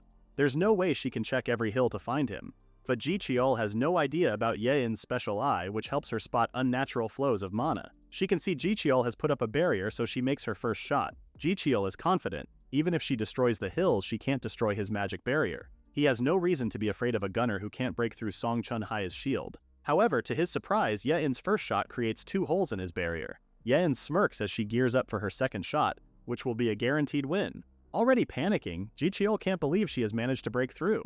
Ye-in wins the match without a sweat. That night, Sudok reviews the replays of his students' matches for the day. He checks Ji-hong's fight, and seeing the hummingbird, he assumes that Ji-hong fought against Chun-hye. He remarks at how her control is at its peak and consistent throughout the rest of the matches. It even looks like Chun-hye was toying with her opponent. Because Sudok has only seen the hummingbird, he never thought that another student can have the same skill. Therefore, it never entered his mind that Kim Ho was the one actually fighting Ji-hong. Continuing his reviews, he checks Seo Ye-in's initial PvP match against Chun-hye. Back then, the bullet was just a lump of mana. But in her fight earlier, Ye-in has managed to create a perfectly shaped magic bullet. Sudok wonders if a person can become better with their skills in just 2 days. Then he spots the earlier discussion between Ye-in and Kim Ho about magic bullet training. It seems like Kim Ho has something to do with Ye-in's improvement. Sudok is unsettled again with Kim Ho's involvement. This boy's actions are clearly not showing any patterns, whether malicious or not, and this is why it makes all the more disturbing in Sudok's eyes. Meanwhile, inside the training room, Kim Ho has finally achieved another feat. He has completed the cube's configuration, thus achieving the B-rank Cube of Life. This item increases the effects of stored life-type items by 1.3 times. Kim Ho breathes a sigh of relief now that he's completed the Life Cube. As the name suggests, the item is teeming with life force. Small vines have covered the item's surface. There are many factors that made it easier to achieve this feat, but mainly it's thanks to the amplification skill he got as a reward, which allowed him to finish the cube in no time. He's also managed to level up his core, which will allow him more room for casting skills that require mana. And not to forget the spirit pill he got from Ji Hong. Now that he has the life cube, it's time for him to spread the word. Kim Ho walks along the corridor where he meets the right person he needs to impress. Park Nari, the druid prodigy from the Guild Union's nature club, walks the corridor, her tiger cat Biome perched on her shoulder. She's the perfect person for Kim Ho's plans. He knows that animals tend to be more sensitive to life energy, which is what the life cube gives off. No animal would just walk past this without reacting. As expected, the tiger cat suddenly jumps off of Nari's shoulder and goes straight inside the cube. There's a content look on the cat's face as it settles comfortably inside, while its owner is startled by her cat's behavior. Nari tries to coo the cat out of the box, but then she stops once she senses the life energy. Kim Ho is satisfied that the druid is reacting the way he expected. He pretends to be a bit annoyed, saying he's in a rush and asking Nari to get the cat out of the box. Nari promises to do so, but the tiger cat is adamant about staying inside. Once she secures the bummed feline in her arms, Nari asks Kim Ho if he's in Class 3, which he confirms. Nari turns around and says a hasty goodbye before walking away. Kim Ho is satisfied with how the meeting went. This should be enough to get the word out to the Nature Club. With this, there should be no problem securing the season pass for Hyun Woo. And now, the real event begins. Kim Ho returns to his class and dutifully acts like a student. The instructor is discussing a goblin skirmish, but Kim Ho is not listening. He's counting down the time to lunch when that event will happen. The instructor dismisses them and Byung-chul stretches his arms, glad to be done for the day. Just then, a red electrifying orb appears in the middle of the room. Without warning, flashes of lightning shoot out from the orb, stunning anyone it hits. It doesn't hurt the students, which is even more surprising. However, a red letter I starts appearing on many of the students' foreheads. Byung-chul gets concerned if the orb is some kind of a barrier, and it's definitely given him a scare. Students look around to see the marks on their foreheads, and they have no idea what it's all about. In truth, the red orb is called a band wave and is used for surprise inspections and item checks. The orb generates a magnetic field that can identify students carrying banned items from the academy. Anything deemed inappropriate for student use is added to the banned list. The goal of the band wave is to filter out contraband gear. Kim Ho looks at his confused classmates, thinking the wave has already begun. He can hear sounds from outside the classroom and thinks it's Jo Byok causing all the ruckus outside. He and Hyun Woo are unbothered, both of their foreheads clear, while Ye-in is asleep as usual. Kim Ho looks at Byung-chul, who has a red eye on his forehead and seems to be panicking. Kim Ho approaches Byung-chul and reminds him that his club leader has warned him about today's inspection. Byung-chul, getting more agitated, says he was warned but not like this. He looks at his status window that displays all the contraband he has right now. He laments on what to do since he's sure his club leader will finish him off if these items get confiscated. Kim Ho offers to help him. Byung-chul hesitates at first, but then, realizing he has no other choice, he begs him to help him out of this tricky situation, and he even promises he'll do anything in return. Kim Ho reiterates that Byung-chul now owes him, and Byung-chul passionately agrees. With that said, Kim Ho lays the life cube on the table and instructs his classmate to put his banned items inside, but only the rare and compact stuff. They both hide under the table amidst the chaos. Byung-chul asks what will happen if he puts things inside, as it seems it's his first time seeing the cube. Kim Ho insists there's no time for questions and tells him to do what he says. To convince Byung-chul, Kim Ho points out the sounds of footsteps becoming closer. Jo Byok and the others will be here soon. Byung-chul panics again and he immediately puts his contraband inside. Right on time, the discipline committee, led by Chun-hye, enters the room and orders everyone to freeze. She spots Kim Ho and Byung-chul under the table and demands to know what they are doing. Kim Ho confidently says they're just resting, which is clearly a crappy reason. It doesn't help that Byung-chul tries to look nonchalant when he's sweating like crazy. Chun-hye orders them to hand over any banned items. She knows Byung-chul has some since the red mark hasn't vanished from his forehead. She smiles confidently as she holds the band wave, which has turned blue for now. Chun-hye is confident she's going to catch Kim Ho red-handed. Tricks won't work in front of this orb. To her surprise, however, the orb remains blue in front of Kim Ho, indicating that he has nothing to hide. He asks if he can go now, and Chun-hye, blushing furiously from embarrassment, reluctantly lets him go. As he takes his seat, Kim Ho is content with how everything went as expected. This is why he had the life cube done before this moment. He knows there will be an inspection, and so having the item will help in pushing his plans further. As other students are apprehended for their banned items, he realizes no one actually knows about the life cube, which grants immunity from the ban wave, but if anyone did, they would surely do everything to get their hands on it. Now that he's avoided this complication, it's time to make a trade. Later, Byung-chul expresses gratitude to Kim Ho for helping him earlier, saying he would be on the express train to the slave town if not for the cube. They are now walking along the corridor towards Byung-chul's club quarters. Kim Ho reminds him he'll collect this favor later, and Byung-chul assures him he'll never forget his debt. Satisfied, Kim Ho suggests they bring the banned items to the club room. Byung-chul agrees, adding that his club leader has been wanting to meet Kim Ho anyway. Since he first met him on the train, Kim Ho has always known that Byung-chul has never been part of an errand club, or that an errand club exists for that matter. In truth, Byung-chul is a member of a group of troublemakers in the academy, specializing in trading contrabands and sparking chaos, the Thieves Club. Byung-chul opens a door to a room and cheerfully greets whoever's inside, but that someone shouts in reply, clearly annoyed that Byung-chul has been careless for this week. The next moment, Byung-chul gets kicked across the corridor and a girl comes out of the room, following up her initial kick with more kicks. She's clearly distressed that Byung-chul almost got apprehended during the ban wave. To spare Byung-chul his remaining life from the wrath of this girl, Kim Ho steps in and introduces himself. The girl, looking cool and undisturbed, turns around and introduces herself. Her name is Dang Gyung, and she's the leader of the Thieves Club. Continuing her abuse of Byung-chul, Gyung tells Kim Ho she's been told about the life cube, which allows anyone to bypass the ban wave. She demands to see it. Inside the club room, Kim Ho lays the life cube on the table. It still contains the contraband from earlier. Gyung can't believe that such an item exists. She's heard about it before, but now she's convinced. Something that can bypass the ban wave. This item is a dream object for thieves. Gyung would steal it in a heartbeat if she could get away with it. Kim Ho knows she can't, so he points it out. He also says there's no way the leader of the Thieves Club wouldn't know about this, or any anti-theft enchantments. Gyung turns away, a bit embarrassed that she didn't realize this as a Magitech item. Well, back to business then. She knows Kim Ho is here because he needs something from them. She gestures to the room, which looks more like a storage room than a proper club room, and says the club is broke. They don't have much to offer at the moment, but that's fine, as what Kim Ho wants is surely within the club's means. He says he wants to go into the temporary storage room. This declaration earns him a surprised look from Gyung, but she becomes suspicious immediately as she asks who Kim Ho is. The temporary storage is a facility where confiscated items await disposal after the ban wave.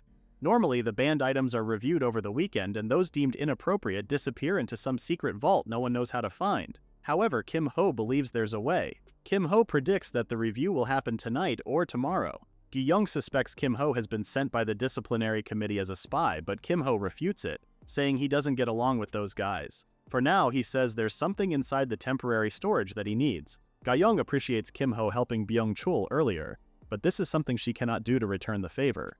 Infiltrating the storage as a thank you for hiding contrabands is not enough. Understanding this, Kim Ho negotiates. Since the disciplinary committee will be guarding the temporary storage, it won't be easy to infiltrate. And if they do, getting back out won't be a walk in the park either. Kim Ho offers a guaranteed escape in return for helping him infiltrate the place. As Gyung considers, Kim Ho adds that both of them will walk out with their desired items, and there will be no strings attached between them. Confident about her answer, Kim Ho asks if Gyung is in on this plan. Later that night, Kim Ho stands together with Gyung, Byung-chul, and 3 more members of the Thieves Club atop a hill overlooking the academy. Predictably, Gyung can't resist his offer. The storage is a treasure trove for her club. The new members, one girl named Davin and a pair of twin boys, wonder why there's a new guy with them. Gyung gestures towards Kim Ho and simply says she's added one more person for this operation. She tells the guys to introduce themselves. Byung-chul plays along, but the twins are still unsure whether they can trust the new guy or not. Davin chimes in, reminding them of the time left before the operation commences. Gyung instructs her to handle the support from outside. To everyone, she reminds them to be careful and not to stand out. She also says to go for rare, small items first. After a few seconds, she gives the signal. Everyone in the club has this ability of making their feet lighter. Kim Ho realizes this, especially after looking at Gyung. He identifies her skill as B-rank silent steps. Now that he's created the life cube, he won't be needing the Magi-Tech skill for a while. Under the circumstances, it's better to change the skill to a more appropriate one. He reaches out to Gyung, copies her silent steps, and replaces Magi-Tech with it. Now Kim Ho's feet are as light as a feather. Gyum Yohan, a member of the disciplinary committee, is tasked to guard the entrance of the building. He can't hear the approaching footsteps of the thieves, and so he's caught off guard when velvety butterflies appear out of nowhere. These butterflies are the manifestations of the skill shadowed flight, and upon landing on the target, they immediately transform into dark, twisting threads tying the target. Johan is gagged and helpless as the thieves sneakily enter the building. They reach the third floor, but not without dismantling security spells along the way. A student guard unfortunately spots Byung-chul. The student looks frightened as he gets ready to attack, but the twins quickly tie him up. Byung-chul runs past the student, reminding him that struggling will just make things worse for everyone. With Gyung in the lead, they are about to reach their destination. The temporary storage is just around the corner, but they must remain careful by checking the situation before breaching the room. She conjures a mirror to see if anyone guards the door. Unsurprisingly, there is someone guarding the door. A student wielding a large axe. Ga-young is aware she can't take this student one-on-one. Kim Ho assesses Ga-young's predicament. The guard is a third-year student with an A-rank axe called Hellcleaver. Ga-young's skill as it is now isn't enough to deal with the opponent. Kim Ho decides to give her a hand in this situation. He asks Ga-young if she can use the skill Shadow Dream. Ga-young is surprised that anyone knows about it. She admits she's only learned the basics and her skill is still at C rank. That's no problem, Kim Ho says, and he taps Ga-young to boost her Shadow Dream using his Amplify trait. Instantly, Shadow Dream's rank gets raised to A for 2 minutes. Ga-young is stunned, but Kim Ho points out there's no time to discuss. She realizes that this Kim Ho guy becomes more and more suspicious the longer she spends time with him. But she focuses on the task at hand. Using her amplified Shadow Dream, she sends butterflies towards the guard. The guard gets frightened by the appearance of these ethereal insects. Soon he gets overwhelmed in slashing them, and then an explosion happens. When Ga-young looks, the guard is completely wrapped up in dark threads. She can't believe that this axe brute got taken down in one attack, which can only be done with A-rank firepower. She looks back at Kim Ho and asserts that they should talk later. They finally reach the door to the temporary storage, with Ga-young reminding everyone to grab what they need. Kim Ho brings out his life cube. It will be his shopping bag for this excursion. Now, on to business. The banned item list at the academy is limited to those that cause side effects. This means if something damages the body or mind, it automatically gets banned. What Kim Ho is looking for is a banned item with an elemental penalty. For example, these shock stones he holds have the penalty of paralysis. With his S-rank elemental resistance, he can easily nullify it, but it won't look good on his opponents. Now that he's gotten the items he needs, he looks for skill books next. Skills with elemental penalties tend to be strong, so skill books are necessary to handle them. After rummaging inside a box, Kim Ho finds a familiar book. Now that's a lucky find. He doesn't have a combat skill yet, but learning from this book prior to having one will help him. The thieves get a sudden interruption when a student enters the room, followed by another. They are not just ordinary students whom both of them know about Dang Gu-young's exploits. The first who entered was Guak Seung-jae, a second-year student and a member of the disciplinary committee. The second student is Song Chun-ki, the president of the student council. Young asks what brings them here, but her mind is racing as the appearance of these two means they are in trouble. Chun-ki ignores her and demands everyone to surrender and come with them to the disciplinary room. Gu-young knows there's only one option for them to do. She tells everyone they're going to split up and escape.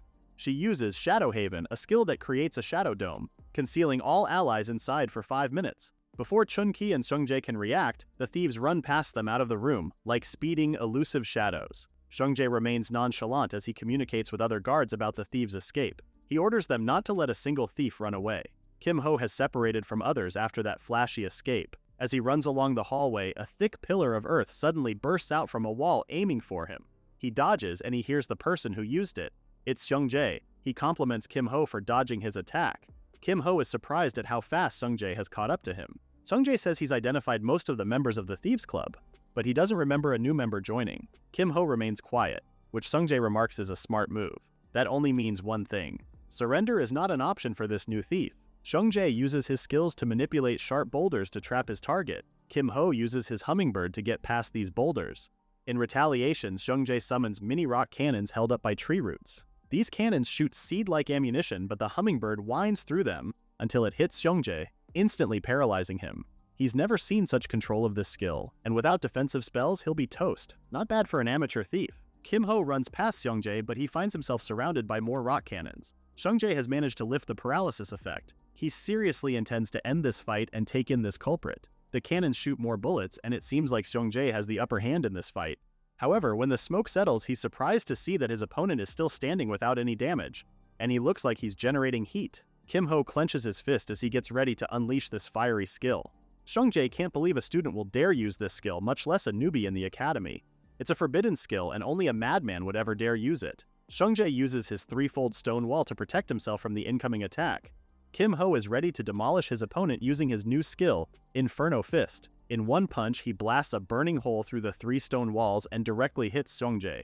Kim Ho realizes that this skill is harder to handle than he first thought. This skill's power is tricky to control. He looks at Seungjae, who remains unconscious, his body smoking but not fatally injured. Kim Ho expects the school to brush off this incident. But the disciplinary committee, and most especially Seungjae's affiliated guild, the Emerald Magic Tower, will definitely take action. They will surely look for his identity from everywhere. But he's confident they won't find him. He hears a couple of voices from the next hallway, which means other students are on their way. Better move fast before they catch him, Kim Ho thinks. Just as he escapes using silent steps, Chun Hae and Jeo Byuk arrive to see Seungjae unconscious on the floor. A little while later, Gyung gets apprehended and detained inside the Room of Truth. She doesn't show any remorse or guilt, but she's definitely annoyed as she asks how long they're going to hold her there. She even asks for demerit points so they get through this as quickly as possible. Chun-Ki is done dealing with Gyung's aggressiveness, which leaves Oh Se-hun to continue the interrogation. Se-hun gives Gyung the inventory of items inside the temporary storage. She pretends not to recognize it, but she sees that Kim Ho has taken small but expensive items from the inventory. Se-hun asks her if she knows anything about the several items that have gone missing. Gyung denies any knowledge, to which Se-hun reiterates that she'll take responsibility if she keeps denying. Gyung challenges him to put all the blame on her, as she doesn't care. Se-hun sighs, knowing it's pointless to threaten Gyung. He eventually lets her go after telling her about tomorrow's disciplinary action. Gyung winks as she says she'll attend it. Outside of the room, her club members are waiting anxiously. She simply tells them all details will be discussed in their own club room. Then she notices that one of the members is missing, making her wonder where he went. Chun Hae butts in, accusing Gyung of being brazen and pretending to be innocent. Gyung has no idea what she's talking about. Chun Hae reveals that Guak Seonjae has been sent to the infirmary because one of Gyung's club members used Inferno Fist, and it could have been a huge disaster. Gyung smiles awkwardly. She certainly didn't know that Kim Ho could use that forbidden skill. Gyung and the others return to their club room, where Kim Ho is waiting. She checks his hand, which is surprisingly spotless. If he really did use Inferno Fist, his hand should be full of burn marks. Kim Ho explains he won't use the skill without countermeasures, to which Gyung agrees. Alright then, it's time to check their spoils. Kim Ho brings out the life cube, and immediately Gyung's eyes sparkle with delight. The cube is filled to the brim with crystals, trinkets, and other items she calls cuties and colorful. Kim Ho reminds her that this is the end of their deal. Gyung agrees as she's still enamored by their loot. As Kim Ho is about to leave, Gyung stops him and offers him an invitation to join their club, with the promise of treating him well. She says she's been watching him for a bit, and she can tell that he's arrogant and greedy, a complete thief through and through. Kim Ho can't help but feel insulted instead of being flattered. He declines the offer, much to Gyung's surprise. If he's being invited to join the club because of the life cube, it's pointless, as he's going to sell it. He tells her he needs a season pass for the special training room, about 4 passes. Gyung thinks this is ridiculous. 4 passes are too expensive to be exchanged for this item that can only give immunity from the ban wave. Kim Ho clarifies that the ban wave was just a bonus because the cube has a much more important primary ability. Before he reveals it, Kim Ho asks Gyung one favor, and that is to deliver a message to the head of the Magic Engineering Club that a freshman completed a 10x10x10 cube. Seems easy to do, Gyung considers, and she agrees to do the favor. With that deal, Kim Ho reveals that the cube's primary ability is to increase the effect of stored life-type items by 1.3 times. She wonders how an item like this exists. Now she understands why this is so expensive. Kim Ho has done what's needed with the Thieves Club, but before he goes, Gyung says her offer remains valid, so he should think it over carefully. Kim Ho smiles, saying he will. A few days later, Kim Ho and Ye-in walk towards their class. As usual, Ye-in looks so sleepy that Kim Ho thinks this girl doesn't rest over the weekend. Then he notices 2 students behind them who are trying to be discreet in following them but failing badly at it. Kim Ho thinks these 2 must come from the Emerald Magic Tower or the Great Nature Club. It doesn't matter really, but perhaps the best course of action is to deal with them first. He tells Ye-in to go ahead. He'll catch up after finishing something. Ye-in has noticed the 2 students too, so she says yes. Right after, Kim Ho confronts his 2 stalkers and asks why they are following him. If they have business with him, they should be direct about it. Kwak Ji, the green-haired guy and Ye-in's opponent from her previous match, appears to be confident as he introduces himself and his companion as members of the Emerald Magic Tower. The girl seems mortified by his behavior, so to calm the tension, she says they were told by their captain to bring Kim Ho and asks if he can come with them. Kim Ho remains all business as he says he has no affiliation with their tower. and calls them out for stalking him instead of approaching him directly. Ji-cheol wears his gloves as he seems to be more excited to use force, saying there are some guys who only understand after they've been beaten. Kim-ho agrees. He also thinks taking the first move controls the situation. He uses the hummingbird to paralyze Ji-cheol. The girl is taken aback that Ji-cheol is defeated with that one strike. Kim-ho addresses the girl and asks if she's going to strike too. But she's more diplomatic than Ji-cheol, expressing apologies for disturbing him. She's smart enough to know that Kim-ho is skillful enough to control the hummingbird like that, and they shouldn't get involved unnecessarily. She says she's going to take care of Ji-cheol so Kim-ho can go. As Kim-ho walks away, the girl is still surprised that he managed to put Ji-cheol down with one move. Isn't that Kim-ho, the rumored coward who didn't fight against Chun-hye? Ji-cheol, feeling humiliated, thinks Kim-ho was just lucky and he vows to get back at him. But a stray mana bullet hits him and then another one hits the girl. The two lie on the ground, having no idea why a sniper is targeting them. Later during the class discussion, Kim-ho wonders why Ye-in is late despite going ahead of him earlier. But he gets distracted with what the teacher is discussing. Their next raid is a time attack, and they will be dealing with goblin swamps. It's a compulsory raid with a 5-minute time limit, and there are two kinds of dungeons, 1-person and 2-person dungeons. The teacher says that dungeons can be challenged multiple times under the practice mode, but there's only one chance to formally score. The goal for these goblin swamps is to reach the destination and destroy the totem within the time limit. He advises them to practice an efficient route before taking the actual challenge. With that said, he dismisses the class. Byung-chul taps Hyun-woo and asks if they can do the 2-person dungeon together. Hyun-woo actually wants to pair up with Kim-ho, but Kim-ho tells him he should go ahead and do it with Byung-chul. Hyun-woo eventually agrees. After all, someone has already decided Kim-ho will be their partner. Ye-in tugs at Kim-ho's sleeve and tells him to go with her instead. Meanwhile, inside the club room of Emerald Magic Tower, Ji-cheol is pinned onto a bookshelf by what looks like tree roots. Another guy stands before him, calling him a disgrace. To think Ji-cheol's older brother, Sung-jae, is in the disciplinary committee, and yet both brothers got beaten by a thief. He's pissed that these brothers are really tarnishing his name. At the corner, Ji-cheol's girl companion is also punished by sitting on the floor with her arms raised. Eventually, the tree roots retreat to its dimension as the guy walks away, letting Ji-cheol fall painfully on the floor. The guy sits and tells the girl beside him that he has a bad feeling from the start. The girl suggests they should at least meet Kim-ho once. The girl is Ha Soo-yeon, the club leader of the Guild Alliance's Great Nature. And the pissed-off guy is Mok Jong-hwa, the leader of the Emerald Magic Tower.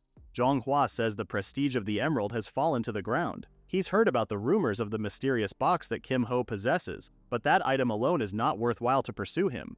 He must pay the price for ignoring the Emerald's summons. Although still shaking, Ji-cheol vows to make up for his blunder. He says he was just caught off guard earlier, but given another chance, he'll do it right. With a serious face, Jong-hwa says Ji-cheol will be kicked out of the club if he loses again, so he asks if he still wants a chance. Ji-cheol says yes with a passion, adding that he's confident this time. After considering, Jong-hwa relents. He says he's going to lend Ji-cheol his golem and orders him to defeat Kim-ho overwhelmingly. Ji-cheol promises he will win. Back in the Goblin Swamps, Kim-ho reminds Ye-in not to rush since this is just a practice round, but they are doing well with their established teamwork.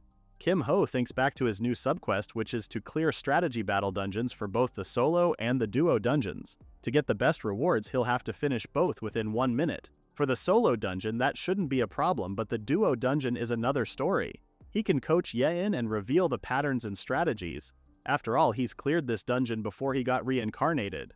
But that will not help her grow. He needs her to learn on her own through practice mode. At the rate things are going, it seems Ye-in may prove to be a fast learner despite her sleepy tendencies. At last, they meet a stronger enemy, the submerged goblin. Kim-ho asks Ye-in if they should avoid it like before or try catching it this time. She asks if she'll get points by doing the second option, which he confirms, saying it's an additional 120 points. Ye-in puts on her game face as she says they'll catch this one. Kim-ho says he'll support her with this one. He sends the hummingbird first, which successfully distracts the goblin. Ye-in is already at the side, aiming for the goblin's head, but her mana bullets seem ineffective against its thick skull. In one step, the goblin crosses the distance towards her. It raises its giant blade, ready to cleave her in half. For a moment, Ye-in looks overwhelmed at how close this monster is. Thankfully, Kim-ho sends another hummingbird attack, this time it's boosted from E to C rank. The goblin is effectively paralyzed, and Ye-in takes this chance to shoot it point blank.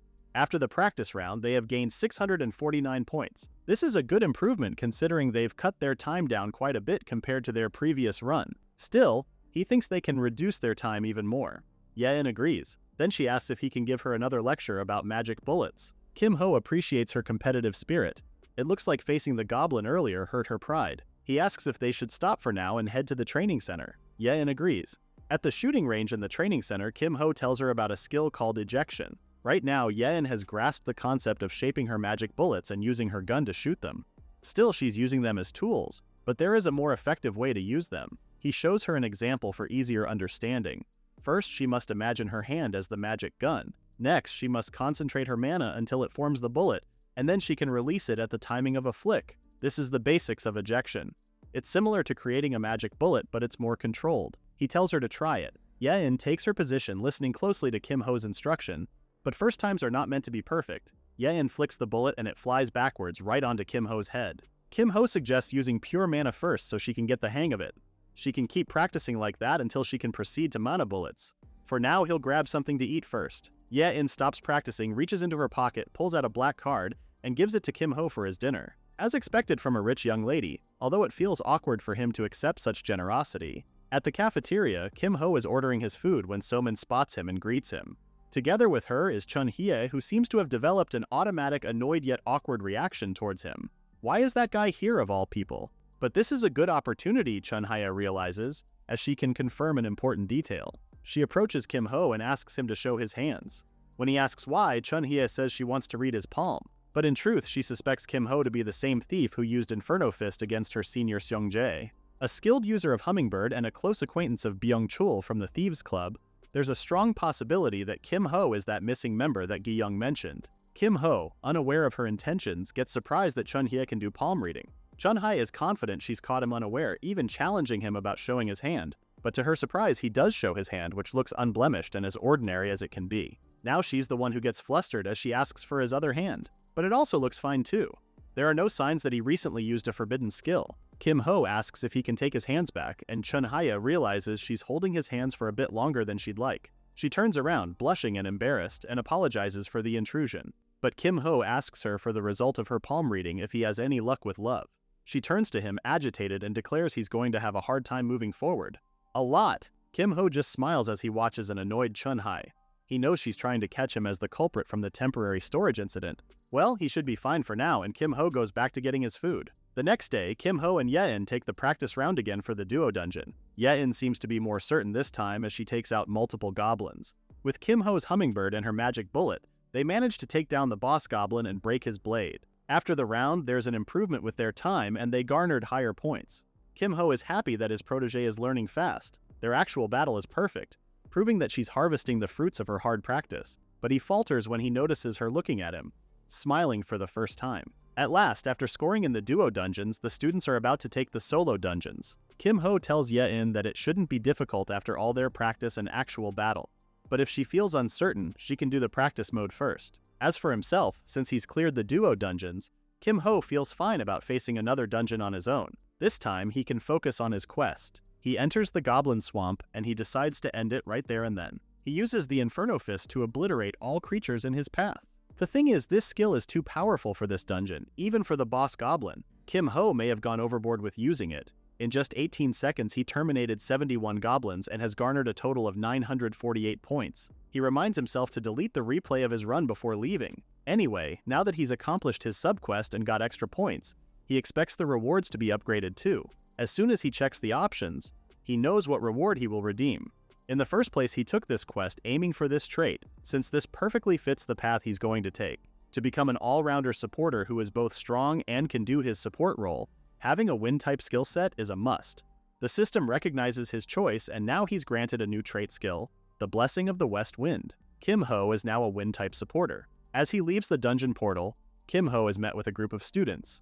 It's Mo Jonghwa who introduces himself as the deputy head of the Emerald Magic Tower. Together with him are Ha-Soo Yan, as well as Nari and Ji Cheol. Jonghwa asks if they can talk to him in a different location, and Kim Ho goes with them.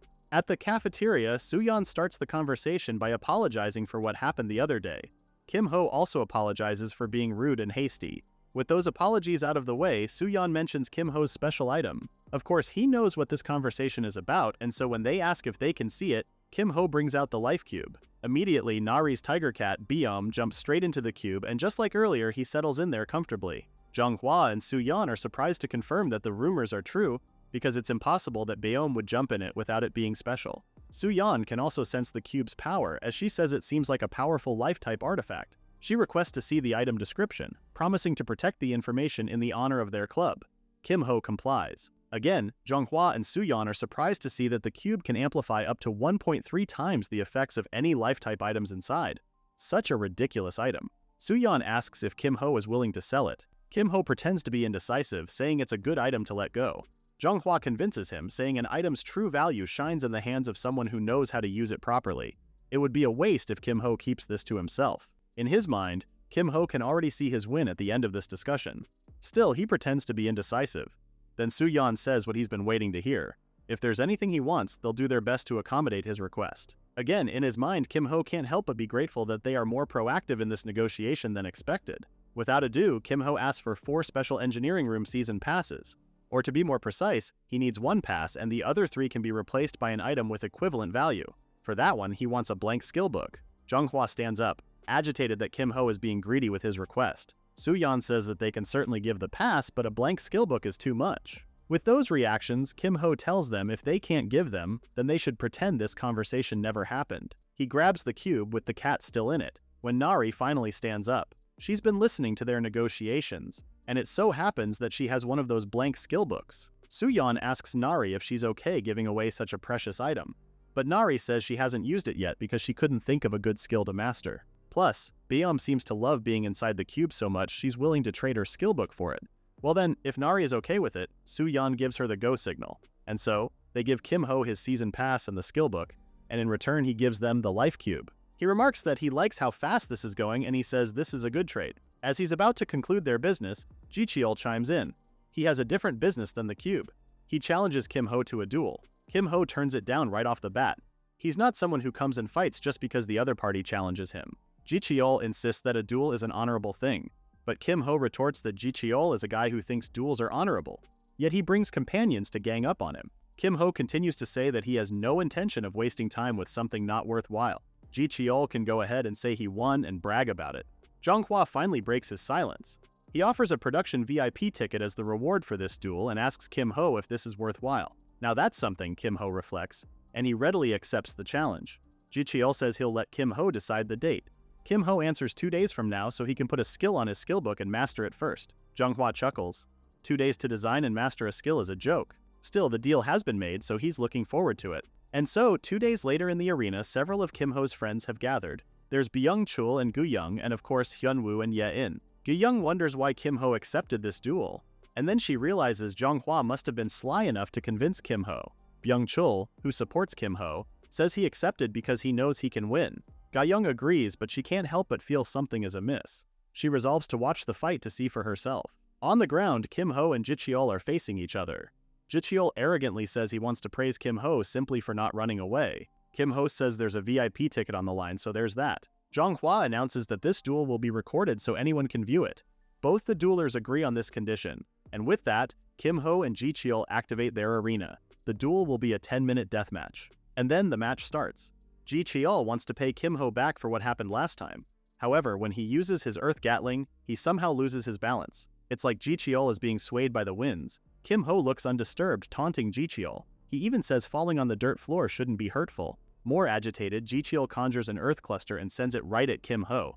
But Kim-ho simply dodges. With his wind skill, he manipulates the boulder to fly right back to Ji-cheol. The impact results in a dusty mess, with Ji-cheol on the ground, his defensive magic barely holding on. As he stands, Ji-cheol says he's finally admitting that Kim-ho is not a coward. In his mind, he knows he was too arrogant. He didn't want to use this last trick, but he must do anything to be the winner of this duel. He puts his hand on the ground, and from it he summons a wood golem. This creature is refined by borrowing the power of the forest to grant life to an ancient tree. Kim-ho is facing a wood golem for the first time. Outside the arena, Gu-young seethes with anger as she watches how disadvantaged Kim-ho is. While Gu-young continues to feel indignation, a few bleachers away from them, Seung-jae is watching with Jonghwa. Seung-jae can't believe that a golem would appear in this match, and Jonghwa says he was hoping it wouldn't come to this. But he thinks this is fine. Crushing Kim-ho wouldn't hurt. Back to Gu-young, she's extremely worried that Kim-ho may be forced to use his Inferno Fist, and he can't risk that with these many people watching. Shouldn't someone stop this? In the arena, Ji-cheol is being overconfident again, thinking that Kim-ho won't be able to walk away in one piece safely. He tells Kim-ho to say goodbye to his show-off streak. Poor Jicheol, he doesn't see that Kim Ho remains calm even in front of this enemy. Kim Ho recalls what happened 2 days prior to this match. Kim Ho had been completing his skill book inside the mana training room, just as he did with the life cube. During that time, he reflected on the most useful type of supporter, and he believed that it depends on the situation. A supporter could be a healer, a buffer, or even a debuffer. But Kim Ho was aiming to be an all-rounder. That's why he chose this specific skill to help him in the future. In the present, Cheol orders the golem to crush Kim Ho, anticipating the sneaky little tricks that his opponent will use. But there's nothing little or sneaky about what Kim Ho does next. As the golem raises its arm to hit him, Kim Ho dodges and uses its arm as a running platform. He pushes himself forward, thinking that as someone aiming to be a wind-type support, this skill is the most optimal to replicate in a blank skill book. A whirlwind force starts forming on his hand, and in one push he aims it directly at the golem's eye. The golem falls backward, putting Jicheol underneath its defeated body. Kim Ho's new skill is called Wind Force. It imbues physical force into the wind. This skill is enhanced by the blessing of the west wind and boosted by his amplification. Kim Ho's friends cheer for his victory, saying it is satisfying. Meanwhile, Zhonghua suffers severe disappointment and annoyance. He gave the golem to Jicheol for crying out loud, and he still lost. He goes down to the arena to fulfill their deal. He gives Kim Ho the VIP production ticket as promised. Kim Ho thanks him, and then he gives a suggestion, something that won't hurt either side. He suggests keeping the replay private. The Emerald Magic Tower surely will not want the public to study how they got defeated by a first year. Zhonghua grinds his teeth, knowing Kim Ho has a point. He asks what Kim Ho wants this time. Kim Ho says nothing for now, but he will collect that favor in the future. Zhonghua acknowledges their new deal before walking away. At least Kim Ho is confident that his new skill won't be available to the public. It's better for him if news about his wind force spreads slower. Hyunwoo and the others approach Kim Ho, congratulating him on his win. This is good timing, as Kim Ho can finally give Hyunwoo the season pass he promised 2 weeks ago. Hyunwoo is surprised at how fast his Hyung works. Gyung teases Kim Ho and asks him what kind of deal he made with the Emerald's boss. Then, Kim Ho turns to Gyung and asks her about the favor he asked her earlier. Gyung smiles and says it's all well. The Magic Engineering Club has actually asked to meet him. Kim Ho thinks this is the best time to do so. Later, Kim Ho enters the Magic Engineering Workshop 1. As expected, everything is in organized chaos, if that makes sense. Everyone has a haggard look on their faces and seems to be in a hurry, but they don't look lost. This is a totally different vibe from Workshop 4 with its dim lights and messy stuff.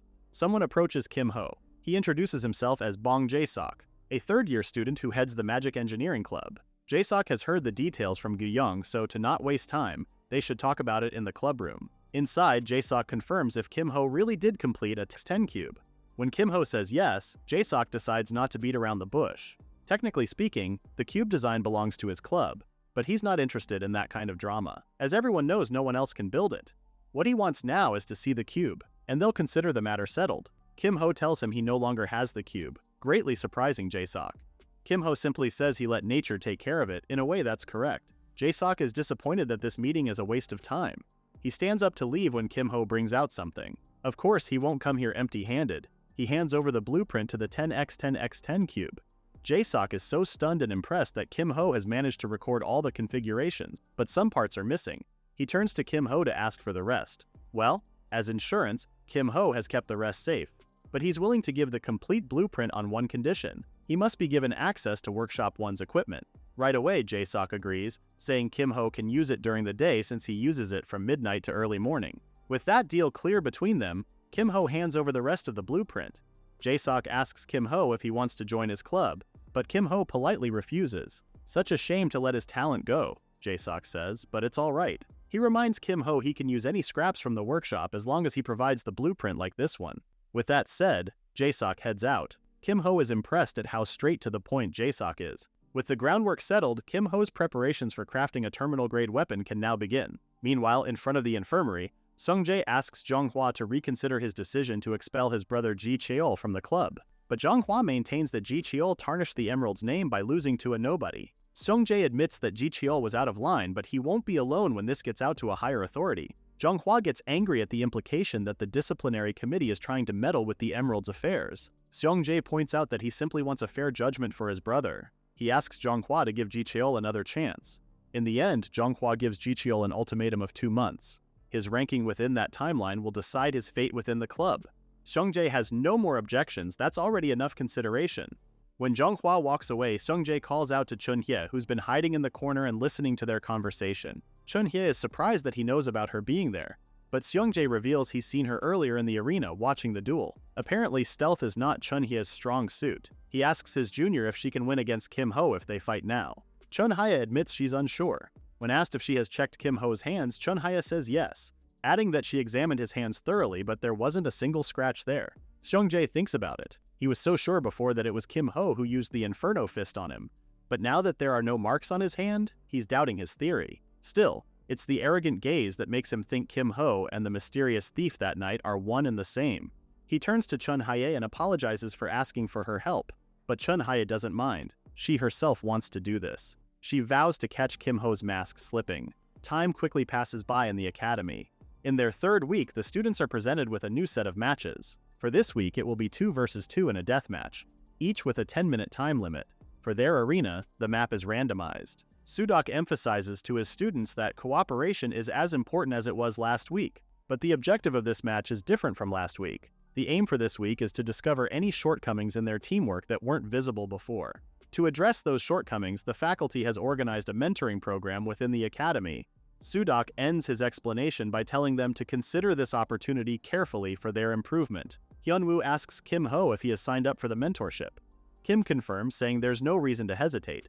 He explains that each student gets paired with a top-ranking third year or a graduate based on individual tendencies. This is a great opportunity to learn from someone better, and it doesn't come by often. Convinced, Hyunwoo also decides to sign up. Kim Ho turns to Yein and asks if she's joining. Yein groggily says it's annoying and she's too sleepy to participate. Kim Ho muses about Yein's skills. To some extent, she can now form aura grenades, but this isn't enough. She still has a lot to learn, so having a mentor will be important. He wonders how he can persuade her to sign up for the program. After registering, Hyunwoo asks Kim Ho if they can partner up for the week. Kim Ho says yes. Yein suddenly wakes up from her slumber and asks if she can partner with him too. Before Kim Ho can answer, Hyunwoo says there are 2 matches for the week, which means each of them can pair up with Kim Ho for each match. Yein readily agrees, and Kim Ho just lets his friends decide his fate. With that settled, Hyunwoo leaves to train, leaving Kim Ho to team up with Yein first. The next day, Hyunwoo meets with Kim Ho for their team-up. Immediately, Kim Ho is impressed to see the great improvement in Hyunwoo's aura, which has become sharper than yesterday. Hyunwoo remains cheerful as he says he's looking forward to their team-up match, but he doesn't seem to notice much about his own aura. By Kim Ho's estimates, Hyunwoo's core must have reached C rank, which indicates faster progress. Hyunwoo asks about Kim Ho's match yesterday when he partnered with Yein.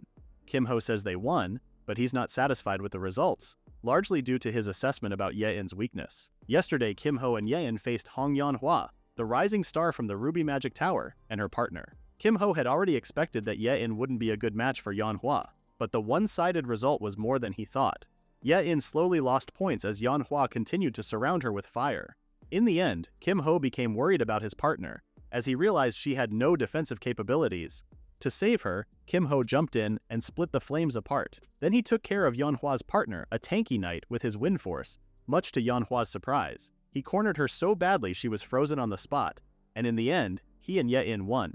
In the present, Kim Ho continues to tell Hyunwoo that he suggested Yein join the mentoring program. Still, she isn't interested. As they wait for their match, Hyunwoo can only remark that a lot seems to have happened, and Kim Ho says Yein needs to be beaten by someone at least. Then their status window updates, informing them that the system has found them a match. Hyunwoo is excited to show off the results of his training, but when they enter the arena, they are both surprised when they find out who their opponents are. It's Yein and her partner, whose name is Jang Sam. Despite her sleepy expression, Yein also didn't expect to fight with her friends.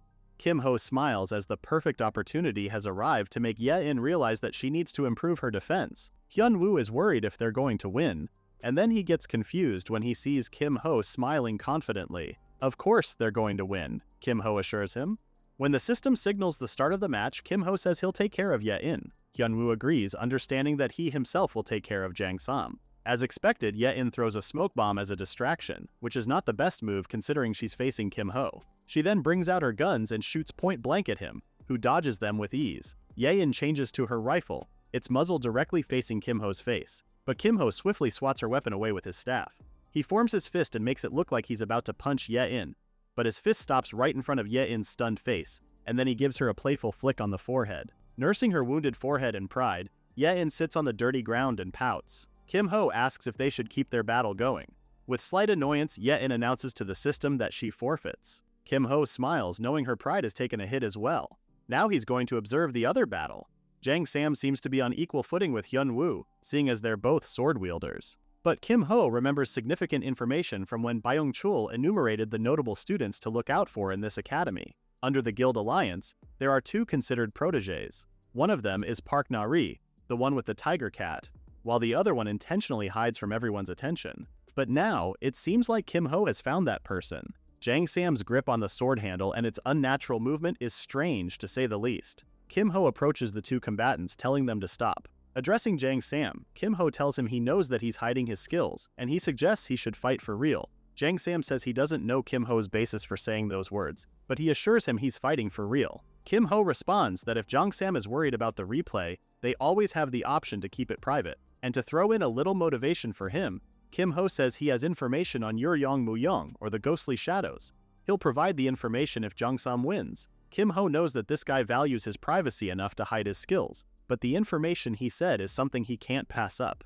Jang Sam is visibly surprised that someone else knows about the Ghostly Shadows, whatever it is. Kim Ho is confident about what he says, so he bargains for the information only if Jang Sam wins. Jang Sam realizes that if this guy is willing to go that far, then he'll have to do his part. Suddenly, the way he holds his sword becomes unconventional. Simultaneously, Jang Sam's aura changes, making him look more formidable.